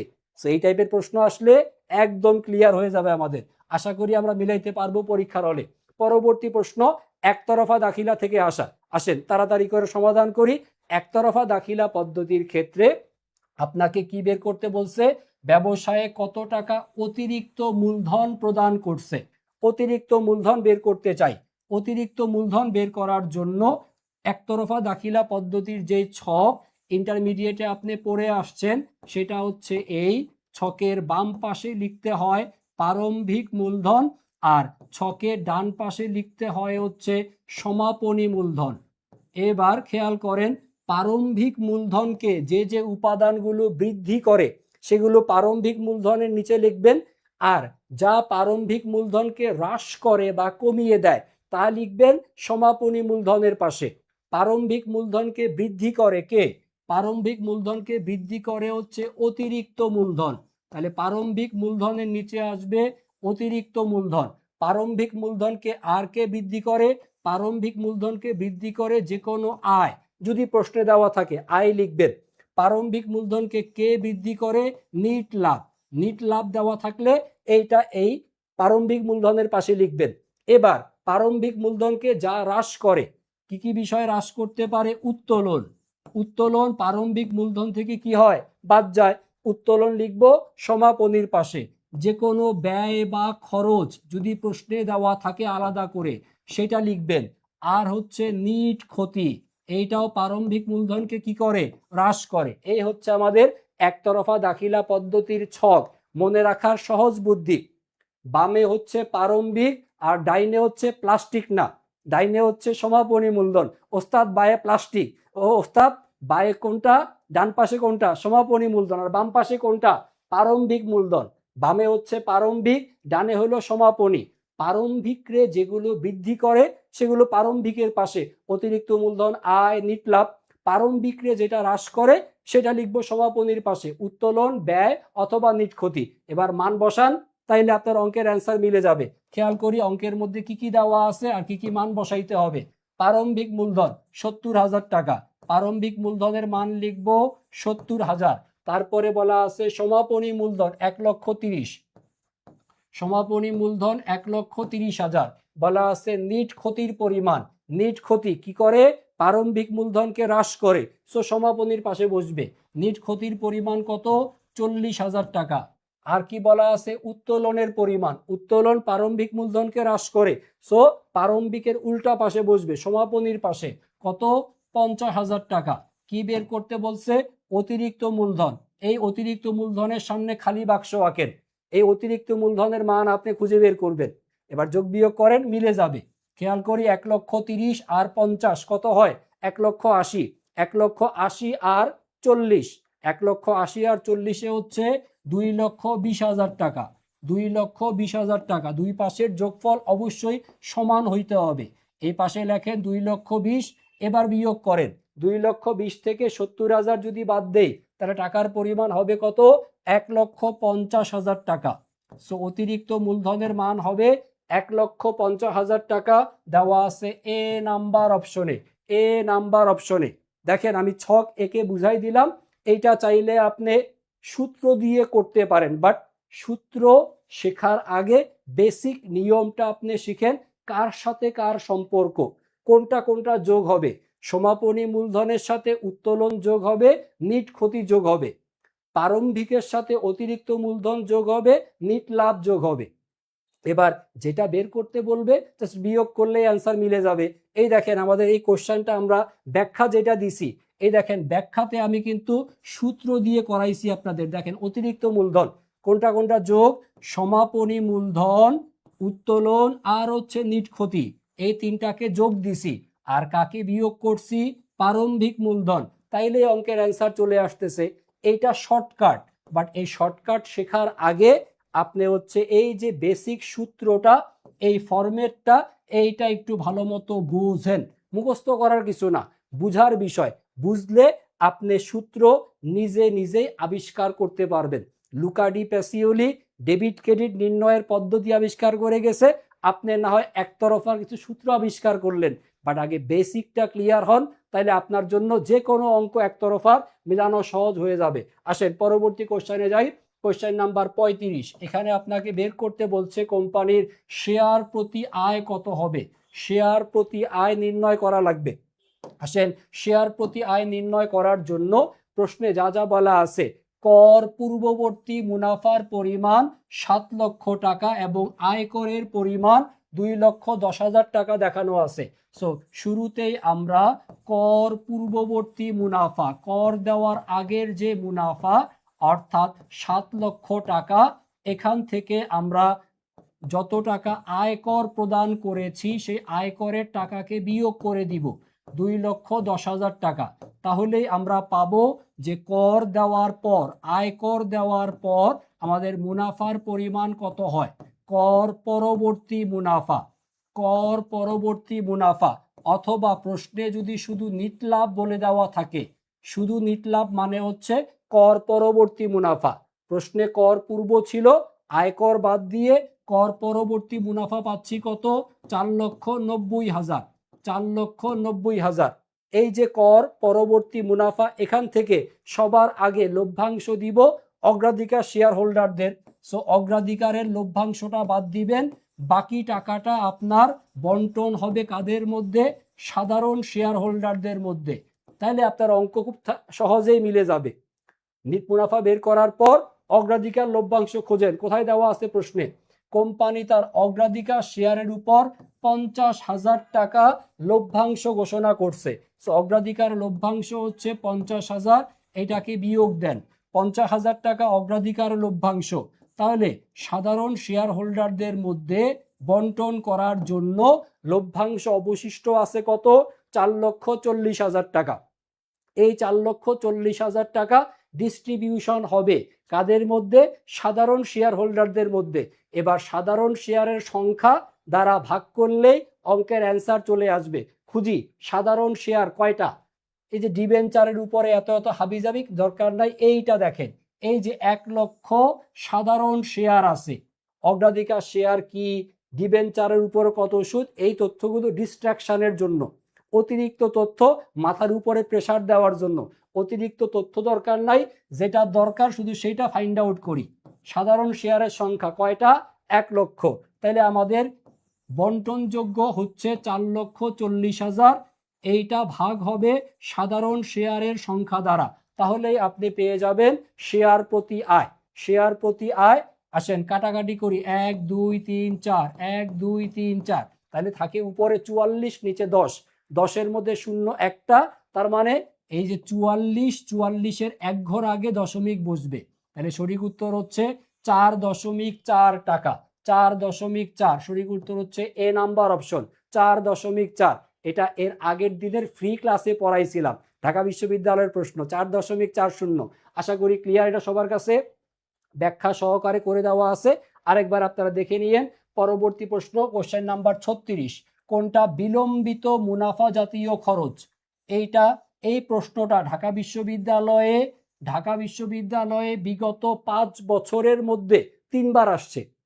সেম প্রশ্ন 3বার আসছে। কোনটা বিলম্বিত মুনাফা জাতীয় খরচ? এই বিলম্বিত মুনাফা জাতীয় খরচ, এটা হচ্ছে সনাতন হিসাব বিজ্ঞানে ব্যবহৃত একটা টার্ম। এটা আধুনিক হিসাব বিজ্ঞানে ব্যবহার করা হয় না। সনাতন হিসাব বিজ্ঞানের কনসেপ্ট এইটা। সনাতন হিসাব বিজ্ঞান অনুযায়ী যে সকল খরচের টাকা থেকে আমরা একের অধিক হিসাবকালে সুবিধা পাই, একটা খরচ আপনি করছেন, বাট এই খরচটা থেকে আপনি একের অধিক হিসাবকালে সুবিধা লাভ করবেন, সেটাকে বিলম্বিত মুনাফা জাতীয় খরচ বলা হয়। যেমন আপনি বিজ্ঞাপন করলেন, বাট বিজ্ঞাপন থেকে আগামী 3 বছর সুবিধা পাচ্ছেন, সো এটা বিলম্বিত মুনাফা জাতীয় খরচ। কোম্পানি গঠনকালীন সময়ে আপনি যে খরচগুলা করেন সেটাকে বলে হচ্ছে প্রাথমিক খরচ, প্রিলিমিনারি এক্সপেন্স। কোম্পানি গঠন করার সময় নিবন্ধকের কাছ থেকে অনুমতি নেওয়া, কোম্পানির রেজিস্ট্রেশন করা, তারপর হচ্ছে বিবরণপত্র প্রচার করা, এই খরচগুলো হচ্ছে প্রাথমিক খরচ। এই প্রাথমিক খরচটার এর মাধ্যমে কোম্পানিটা গঠিত হলো। সো কোম্পানি গঠিত হলে একাধিক হিসাবকালে আপনি এই সুবিধাটা পাবেন।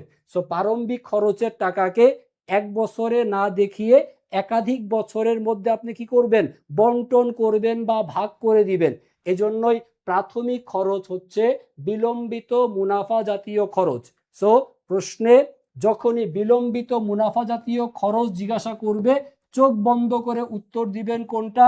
প্রাথমিক খরচ, প্রিলিমিনারি এক্সপেন্স। এটা হচ্ছে বিলম্বিত মুনাফা জাতীয় খরচ, অন্য কোনো অপশন চিন্তাই করা যাবে না। পুরনো গাড়ির পুনঃসংস্করণ ব্যয়, এটা হচ্ছে একটা মূলধন জাতীয় ব্যয়। পুরনো গাড়ির পুনঃসংস্করণ, এটা হচ্ছে একটা মূলধন জাতীয় ব্যয়। অবচয়, এটা হচ্ছে একটা মুনাফা জাতীয় ব্যয়। অবচয়, এটা মুনাফা জাতীয় ব্যয়। সঠিক উত্তর হবে হচ্ছে প্রাথমিক খরচ। আর যদি অপশনে প্রাথমিক খরচ না দেওয়া থাকতো, প্রাথমিক খরচ এইটা যদি অপশনে মনে করেন যে দেওয়া নাই, সেই ক্ষেত্রে সঠিক উত্তর হতো অগ্রিম ভাড়া। প্রাথমিক খরচ না থাকলে সঠিক উত্তর হতো অগ্রিম ভাড়া, কারণ অগ্রিম ভাড়া এইটাও আপনি একাধিক হিসাবকালে সুবিধা পাবেন। কিন্তু যখন প্রাথমিক খরচ দেওয়া আছে তখন অন্য আর কোনো অপশন এখানে পাত্তাই পাবে না। সঠিক উত্তর হবে প্রাথমিক খরচ। আশা করি ক্লিয়ার সবার কাছে। আমরা যে টোটাল 12টা কোশ্চেন দেখলাম, এই 12টা কোশ্চেন হচ্ছে আমাদের এমসিকিউ অংশে আসা প্রশ্ন। এবার আসেন চট করে আগামী 5-7 মিনিটের মধ্যে আমরা একটু রিটেন কোশ্চেন দেখে নেই। রিটেন প্রশ্ন জাস্ট এমসিকিউতে যা আপনি শিখছেন এমসিকিউর মতোই, কিন্তু হচ্ছে আপনাকে উত্তরটা পরীক্ষার খাতায় লিখতে হয়।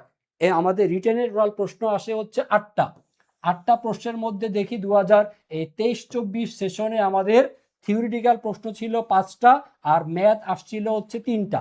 সো এই 3টা ম্যাথ কোন কোন জায়গা থেকে আসছে দেখেন। অনুপাত বিশ্লেষণ ভাই এমসিকিউতেও আসছে, রিটেনেও আসছে। উৎপাদন ব্যয় হিসাব থেকে একটা ম্যাথ আসছে, আর এই যে ব্যবস্থাপনা হিসাব বিজ্ঞান থেকে একটা ম্যাথ আসছে। দেখেন নীতিমালা থেকে এই যে থিওরিটিক্যাল প্রশ্ন, অবচয় থেকে থিওরিটিক্যাল প্রশ্ন, সমন্বয় দাখিলা, এই আপনার পিছু ছাড়বে না, এমসিকিউতে ছিল, রিটেনেও আসছে। আর এই যে ভুল সংশোধনী দাখিলা, এইটা হচ্ছে 7 স্টার টপিক। আপনি ভর্তি পরীক্ষা দিতে যান, রিটেন অংশে ভুল সংশোধনী দাখিলা থেকে একটা প্রশ্ন পাবেন পাবেন পাবেন, খাতার মধ্যে লিখে রাখেন। বিশ্বাস না হইলে পরীক্ষার পরে আমাকে বললেন যে স্যার আসে নাই, ডেফিনেটলি আসবে। ভুল সংশোধনী দাখিলা থেকে একটা রিটেন প্রশ্ন আপনি কনফার্ম পাবেন। আসেন আমরা শুরু করি খুব অল্প সময়ের মধ্যে। অলরেডি 10টার উপরে বেজে গেছে, অনেকটুকু 1 ঘন্টার উপরে ক্লাস হয়ে যাচ্ছে। মনে হয় আপনারা একটু বিরক্ত হচ্ছেন আমার উপরে, এত ব্যাখ্যা দেওয়ার দরকার কি ভাই? 21 বছর যাবৎ অ্যাকাউন্টিং পড়াচ্ছি, তো 21 বছরে 21টা তথ্য যদি জেনে থাকি, তথ্যের ভান্ডার হয়ে গেছে বেশি।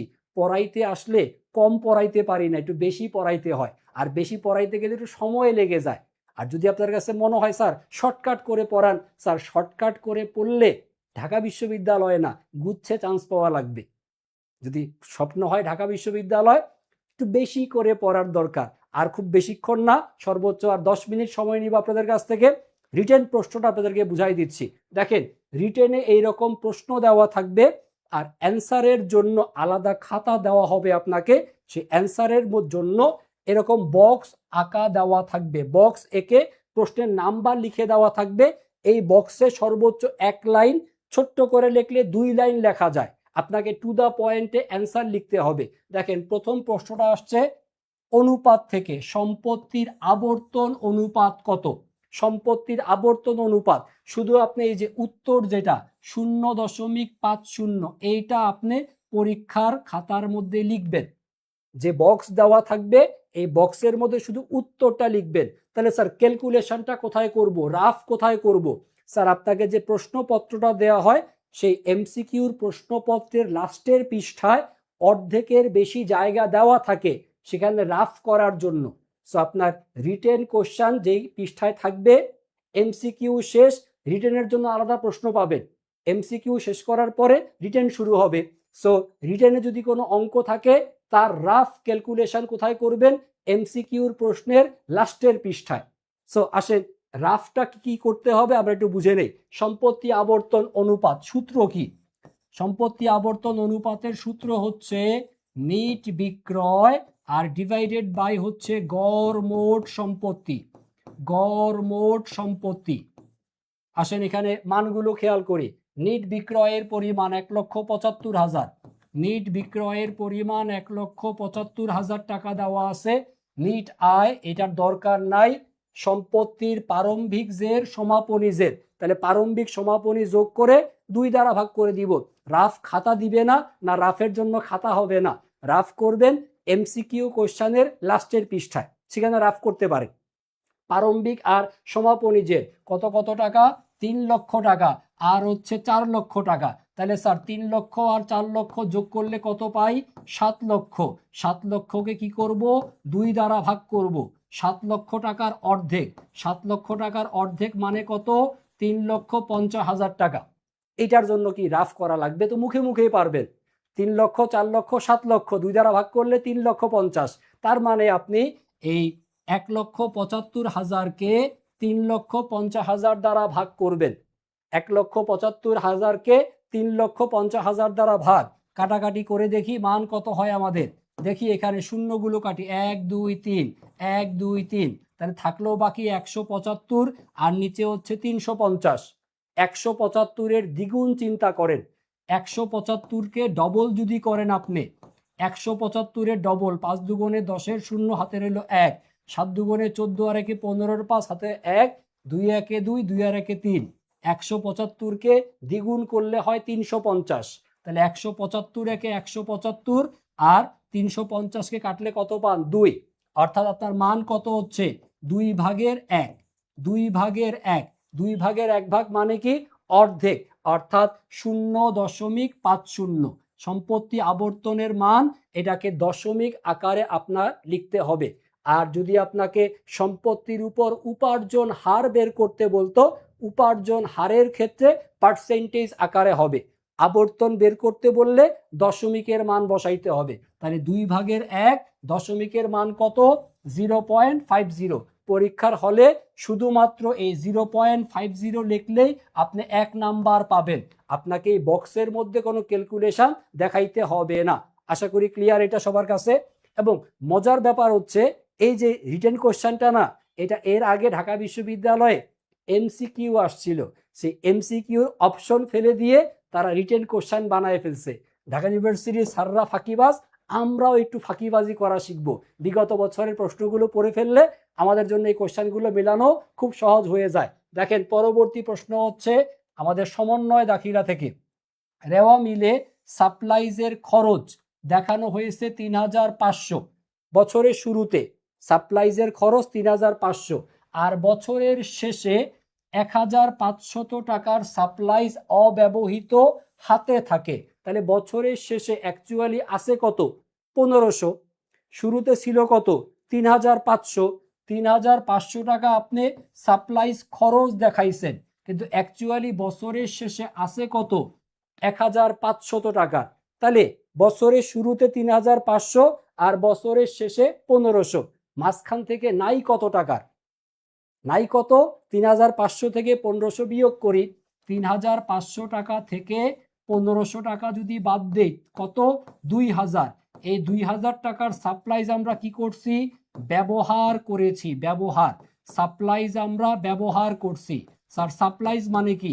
সাপ্লাইজ মানে হচ্ছে খাতা, কাগজ, কলম, মণিহারি সামগ্রী যেগুলো আমরা প্রতিষ্ঠানে ব্যবহার করি। তাহলে সারা বছরে সাপ্লাইজ ব্যবহার করছি কত?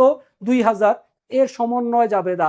সাপ্লাইজ ব্যবহার করছেন, ব্যবহার করা, খরচ বৃদ্ধি পাওয়া, তাহলে সমন্বয় হবে সাপ্লাইজ হিসাব আপনার সাপ্লাইজ অব্যবহৃত থাকে। অব্যবহৃত আছে কত? ১৫০০ টাকা। ও তাহলে বছরের শেষে যেটা অব্যবহৃত আছে সমন্বয় হবে অব্যবহৃতটুকু অংশের জন্য।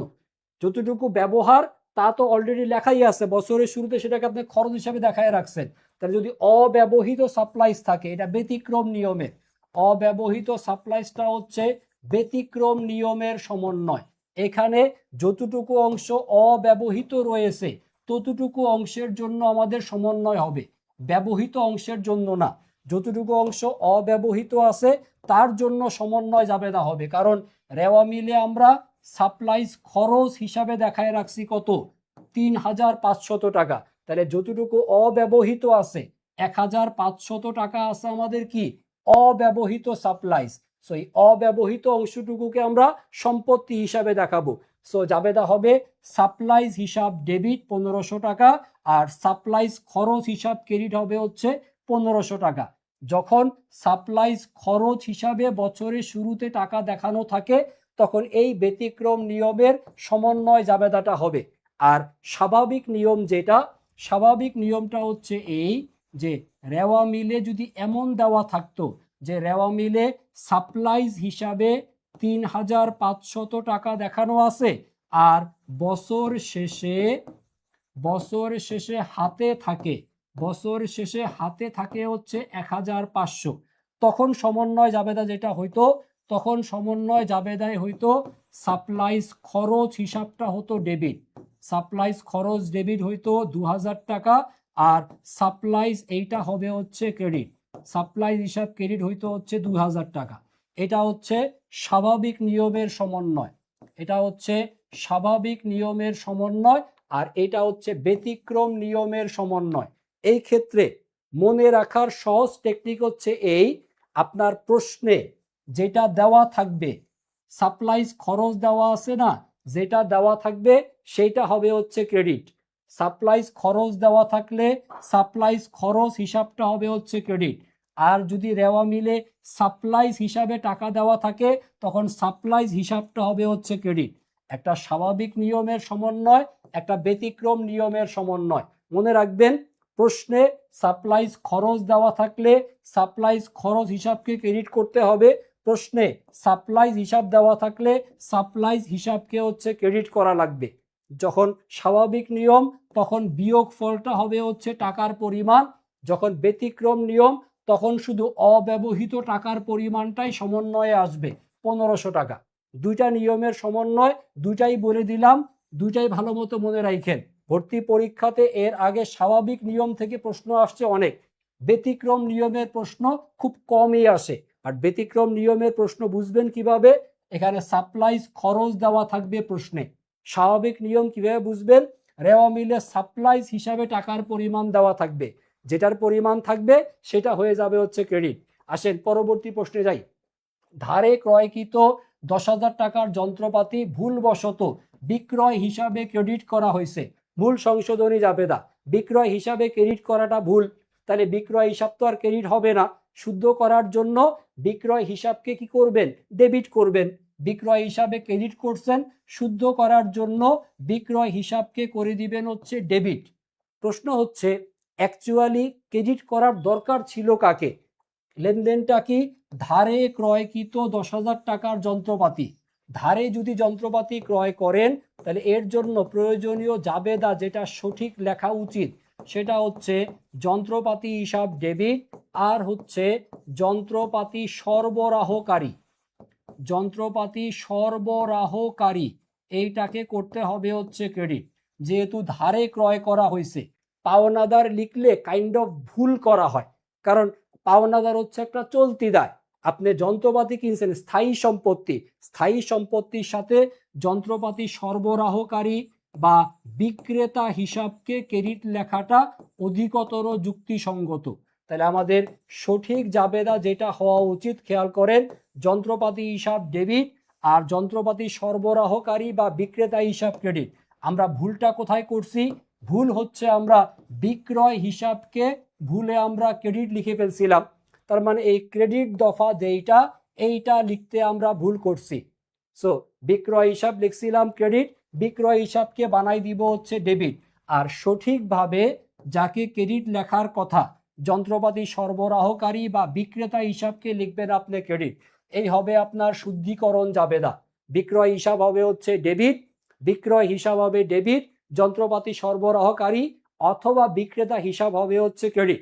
হ্যাঁ, রিটেন অনেক সহজ, জাস্ট কনসেপ্ট ক্লিয়ার থাকলে উত্তর লিখে দিয়ে আসলেই হয়। আশা করি ক্লিয়ার এটা, আশা করি ক্লিয়ার। পরবর্তী প্রশ্ন, কোন প্রতিষ্ঠানে উৎপাদিত পণ্যের প্রারম্ভিক মজুদ, সমাপনী মজুদ আর হচ্ছে বিক্রয়ের পরিমাণ, উৎপাদন ব্যয়ের পরিমাণ বলা আছে হচ্ছে 30,000 টাকা। তবে উৎপাদিত পণ্যের একক প্রতি মূল্য কত টাকা? একক প্রতি মূল্য নির্ণয়ের জন্য শুরুতে যেটা আমরা করব সেটা হচ্ছে উৎপাদিত এককের পরিমাণটা বের করব, যে সারা বছরে আমরা কত একক পণ্য উৎপাদন করছি। উৎপাদিত একক নির্ণয়ের জন্য যে সূত্র ব্যবহার করা হবে সেটা হচ্ছে বিক্রয়ের একক এর সাথে সমাপনী মজুদকে আমরা যোগ করে দিব। বিক্রয়ের একক, সমাপনী মজুদ যোগ, আর এখান থেকে বাদ যাবে হচ্ছে প্রারম্ভিক মজুদ। প্রারম্ভিক মজুদকে বাদ দিলে পাবেন আপনি উৎপাদিত একক।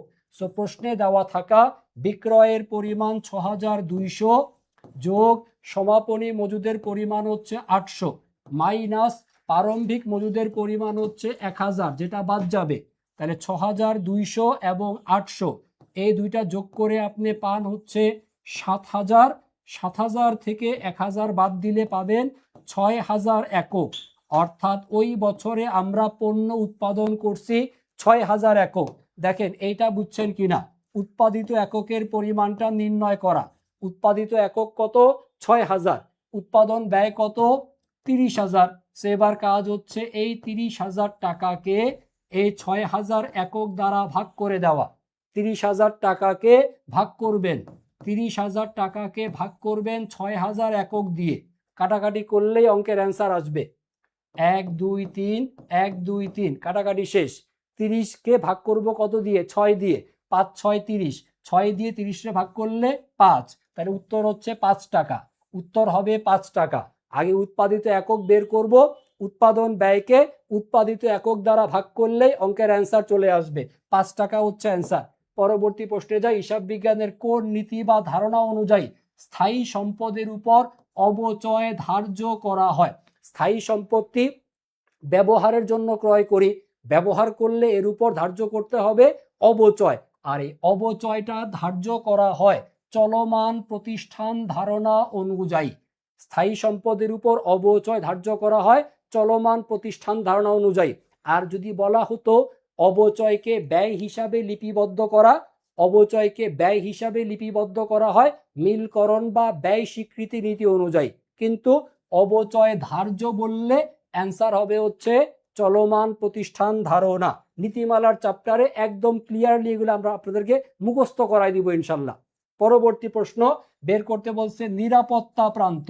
প্রশ্ন হচ্ছে নিরাপত্তা প্রান্ত বের করার সূত্র। খেয়াল করেন, ইন্টারমিডিয়েটে পড়ে আসছেন আপনারা। নিরাপত্তা প্রান্ত বের করার সূত্র হচ্ছে প্রকৃত বিক্রয়, প্রকৃত বিক্রয় অ্যাকচুয়াল সেলস, প্রকৃত বিক্রয় থেকে বাদ দিতে হয় সমচ্ছেদ বিক্রয়, প্রকৃত বিক্রয় থেকে সমচ্ছেদ বিক্রয় বাদ দিলে আসে নিরাপত্তা প্রান্ত। সো শুরুতে সমচ্ছেদ বিক্রয়টা একটু বের করি আমরা। সমচ্ছেদ আমরা নির্ণয় করতে জানি যে কি কি লাগে, বিক্রয় মূল্য, পরিবর্তনশীল ব্যয় আর হচ্ছে স্থায়ী ব্যয়।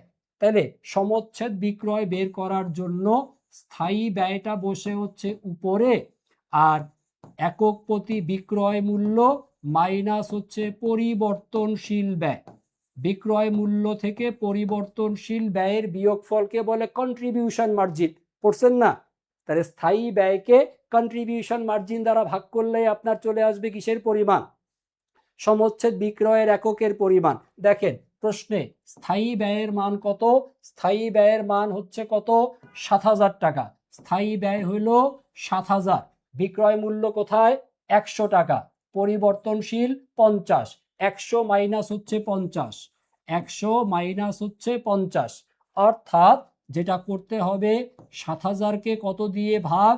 ৭০০০কে ৫০ দিয়ে ভাগ। ৭০০০কে ৫০ দিয়ে ভাগ করি, শূন্য কাটি আগে, ১ শূন্য ১ শূন্য, ৫ দিয়ে ৭০০কে ভাগ করতে হবে। ৫ দিয়ে যদি আপনি ৭০০কে ভাগ করতে যান, এখানে ১৪র নামটা পড়বেন। ৫ ১৪ হচ্ছে ৭০, ৫ ১৪ ৭০, আর একটা শূন্য বসাইতে হবে, তার মানে ১৪০। তাহলে আমাদের ১৪০ একক হচ্ছে কি? সমচ্ছেদ বিক্রয়ের একক। সমচ্ছেদ বিক্রয়ের একক হইল ১৪০। এবার সমচ্ছেদ বিক্রয়কে যদি আমরা টাকার অ্যামাউন্টে বের করতে চাই, সমচ্ছেদ বিক্রয় বের করব হচ্ছে আমরা টাকায়।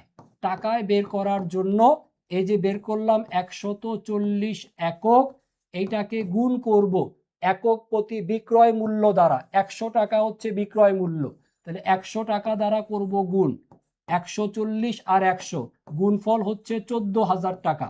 এই ১৪০০০ টাকাই হচ্ছে আমাদের কিসের পরিমাণ? সমচ্ছেদ বিক্রয় টাকা। প্রথম কাজ হচ্ছে সমচ্ছেদ বিক্রয় একক বের করা। দেখেন সমচ্ছেদ বিক্রয় একক আমরা এখানে বের করছি ১৪০ একক। ১৪০ এককে বিক্রয় মূল্য দ্বারা গুণ করে সমচ্ছেদ বিক্রয়ের টাকা পাইছি ১৪০০০ টাকা। এবার অঙ্কের সমাধান জাস্ট একটা বিয়োগের মাধ্যমে হবে। দেখেন প্রশ্নে বিক্রয় বলা আছে ৫০০০০ টাকা, বিক্রয়ের মান ৫০০০০ মাইনাস সমচ্ছেদ বিক্রয়ের টাকা হচ্ছে ১৪০০০। ৫০০০০ মাইনাস ১৪০০০, সো বিয়োগফল হবে হচ্ছে ৩৬০০০ টাকা। ৩৬০০০ টাকা হচ্ছে আমাদের নিরাপত্তা প্রান্ত। উত্তর লিখবেন, কাহিনী শেষ। একটু ঝামেলা আছে। প্রথম কাজ সমচ্ছেদ বিক্রয়ের একক বের করা, এককের পরে বিক্রয় মূল্য দ্বারা গুণ করে সমচ্ছেদ বিক্রয়ের টাকা বের করা, তারপর প্রকৃত বিক্রয় থেকে সমচ্ছেদ বিক্রয়ের বিয়োগফলই হচ্ছে নিরাপত্তা প্রান্ত। খুব একটা কঠিন কিছু না, স্টেপগুলো মনে রাখলে খুব ইজিলি আপনি মিলাইতে পারবেন। পরবর্তী প্রশ্নে যাই। অবলোপন ধার্য করা হয় কিসের উপর? অবলোপন ধার্য করা হয় অস্পর্শনীয় সম্পত্তির উপর, আর স্থায়ী সম্পত্তির উপর ধার্য করা হয় হচ্ছে অবচয়, আর প্রাকৃতিক সম্পত্তির উপর ধার্য করা হয় অবক্ষয় শূন্যীকরণ বা নিঃশেষকরণ। সো অবলোপন ধার্য হবে অস্পর্শনীয় সম্পত্তি। অস্পর্শনীয় সম্পত্তি যেমন সুনাম, তারপর হচ্ছে প্যাটেন্ট, ট্রেডমার্ক, কপিরাইট, এগুলাকে অস্পর্শনীয় সম্পত্তি বলে, যার উপর আমরা অবলোপন ধার্য করে থাকি। লাস্ট প্রশ্ন আজকের, বের করতে হবে ক্রয় মূল্য নীতি অনুযায়ী ভূমি বা জমির মূল্য কত টাকা লিপিবদ্ধ করা হবে। জমির মূল্য বের করতে বলছে। দেখেন আমরা নগদ ৮০,০০০ টাকা দিয়ে একটা জমি বা ভূমি ক্রয় করছি। শুধু জমি ক্রয় মূল্য না, জমি ক্রয়ের সাথে যদি আনুষঙ্গিক কোনো খরচ থাকে সেগুলোও সম্পত্তির মূল্য হিসেবে লিপিবদ্ধ হয়। অর্থাৎ যে ক্রয় মূল্য ৮০,০০০ টাকা, তার সাথে ভূ সম্পত্তি দালালের কমিশন, জমি কিনতে গেলে দালালকে কমিশন দিতে হয়, নাহলে জমি কিনতে পারবেন না। সো দালালের কমিশন জমির মূল্যের সাথে অ্যাড হবে, কত? ৫,০০০ টাকা। তারপরে নতুন দালান নির্মাণের জন্য পুরাতন দালান ভেঙে ফেলছেন, পুরাতন দালান ভেঙে ফেলতে যে খরচ হয়েছে ৭,০০০ টাকা, পুরাতন দালানটা না ভাঙলে জমিটা তো ব্যবহার উপযোগী হতো না।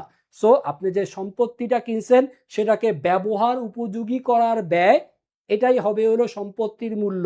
যেমন যন্ত্রপাতি কেনার পরে যন্ত্রপাতির সংস্থাপন ব্যয় যেমন ক্রয় মূল্যের সাথে যোগ হয়, ঠিক তেমনি জমিতে পুরাতন যে দালান ছিল সেটাও ভেঙে ফেলতে হবে, সেই ভেঙে ফেলার খরচটা সম্পত্তি ক্রয় মূল্যের সাথে যোগ হবে। কারণ এই ভেঙে ফেলার খরচটা না করলে জমিটা তো ব্যবহার উপযোগী হচ্ছে না।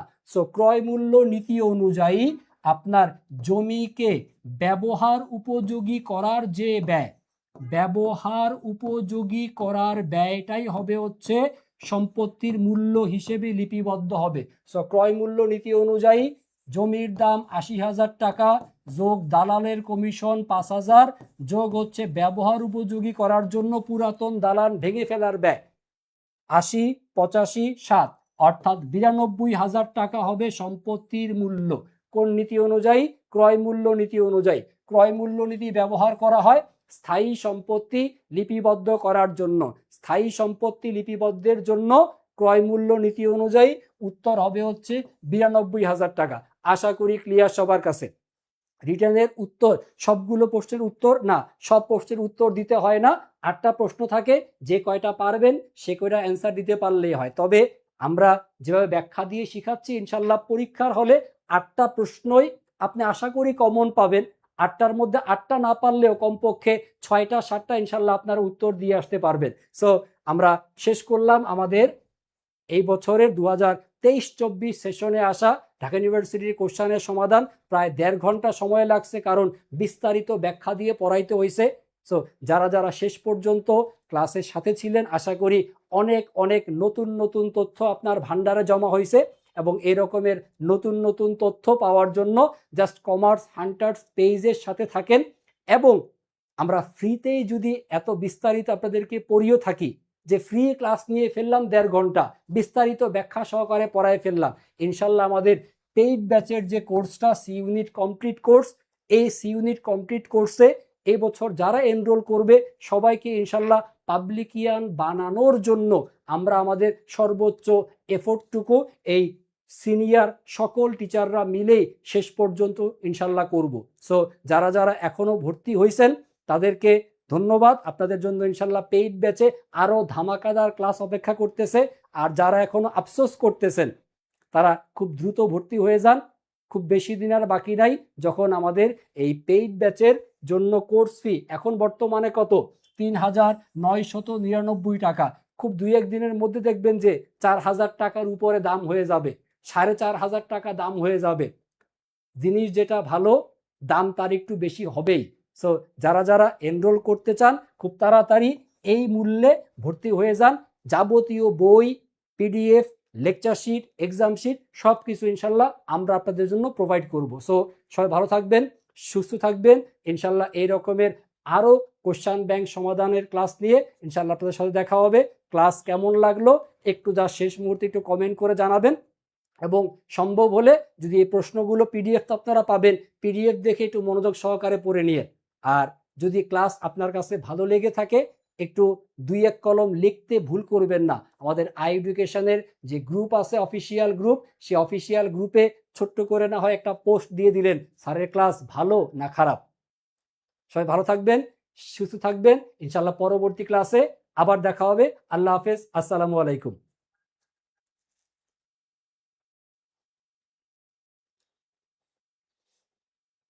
রিটেনের জন্য কোনো কাট মার্ক থাকে না, রিটেনে কোনো পাস মার্ক নাই। আপনার রিটেনের জন্য জাস্ট এমসিকিউতে আলাদা করে পাস করতে হয়, বা রিটেনের জন্য কোনো আলাদা কোনো পাস মার্ক থাকে না। ওকে, আল্লাহ হাফেজ সবাইকে, দেখা হবে ইনশাল্লাহ পরবর্তী ক্লাসে। আসসালামু আলাইকুম।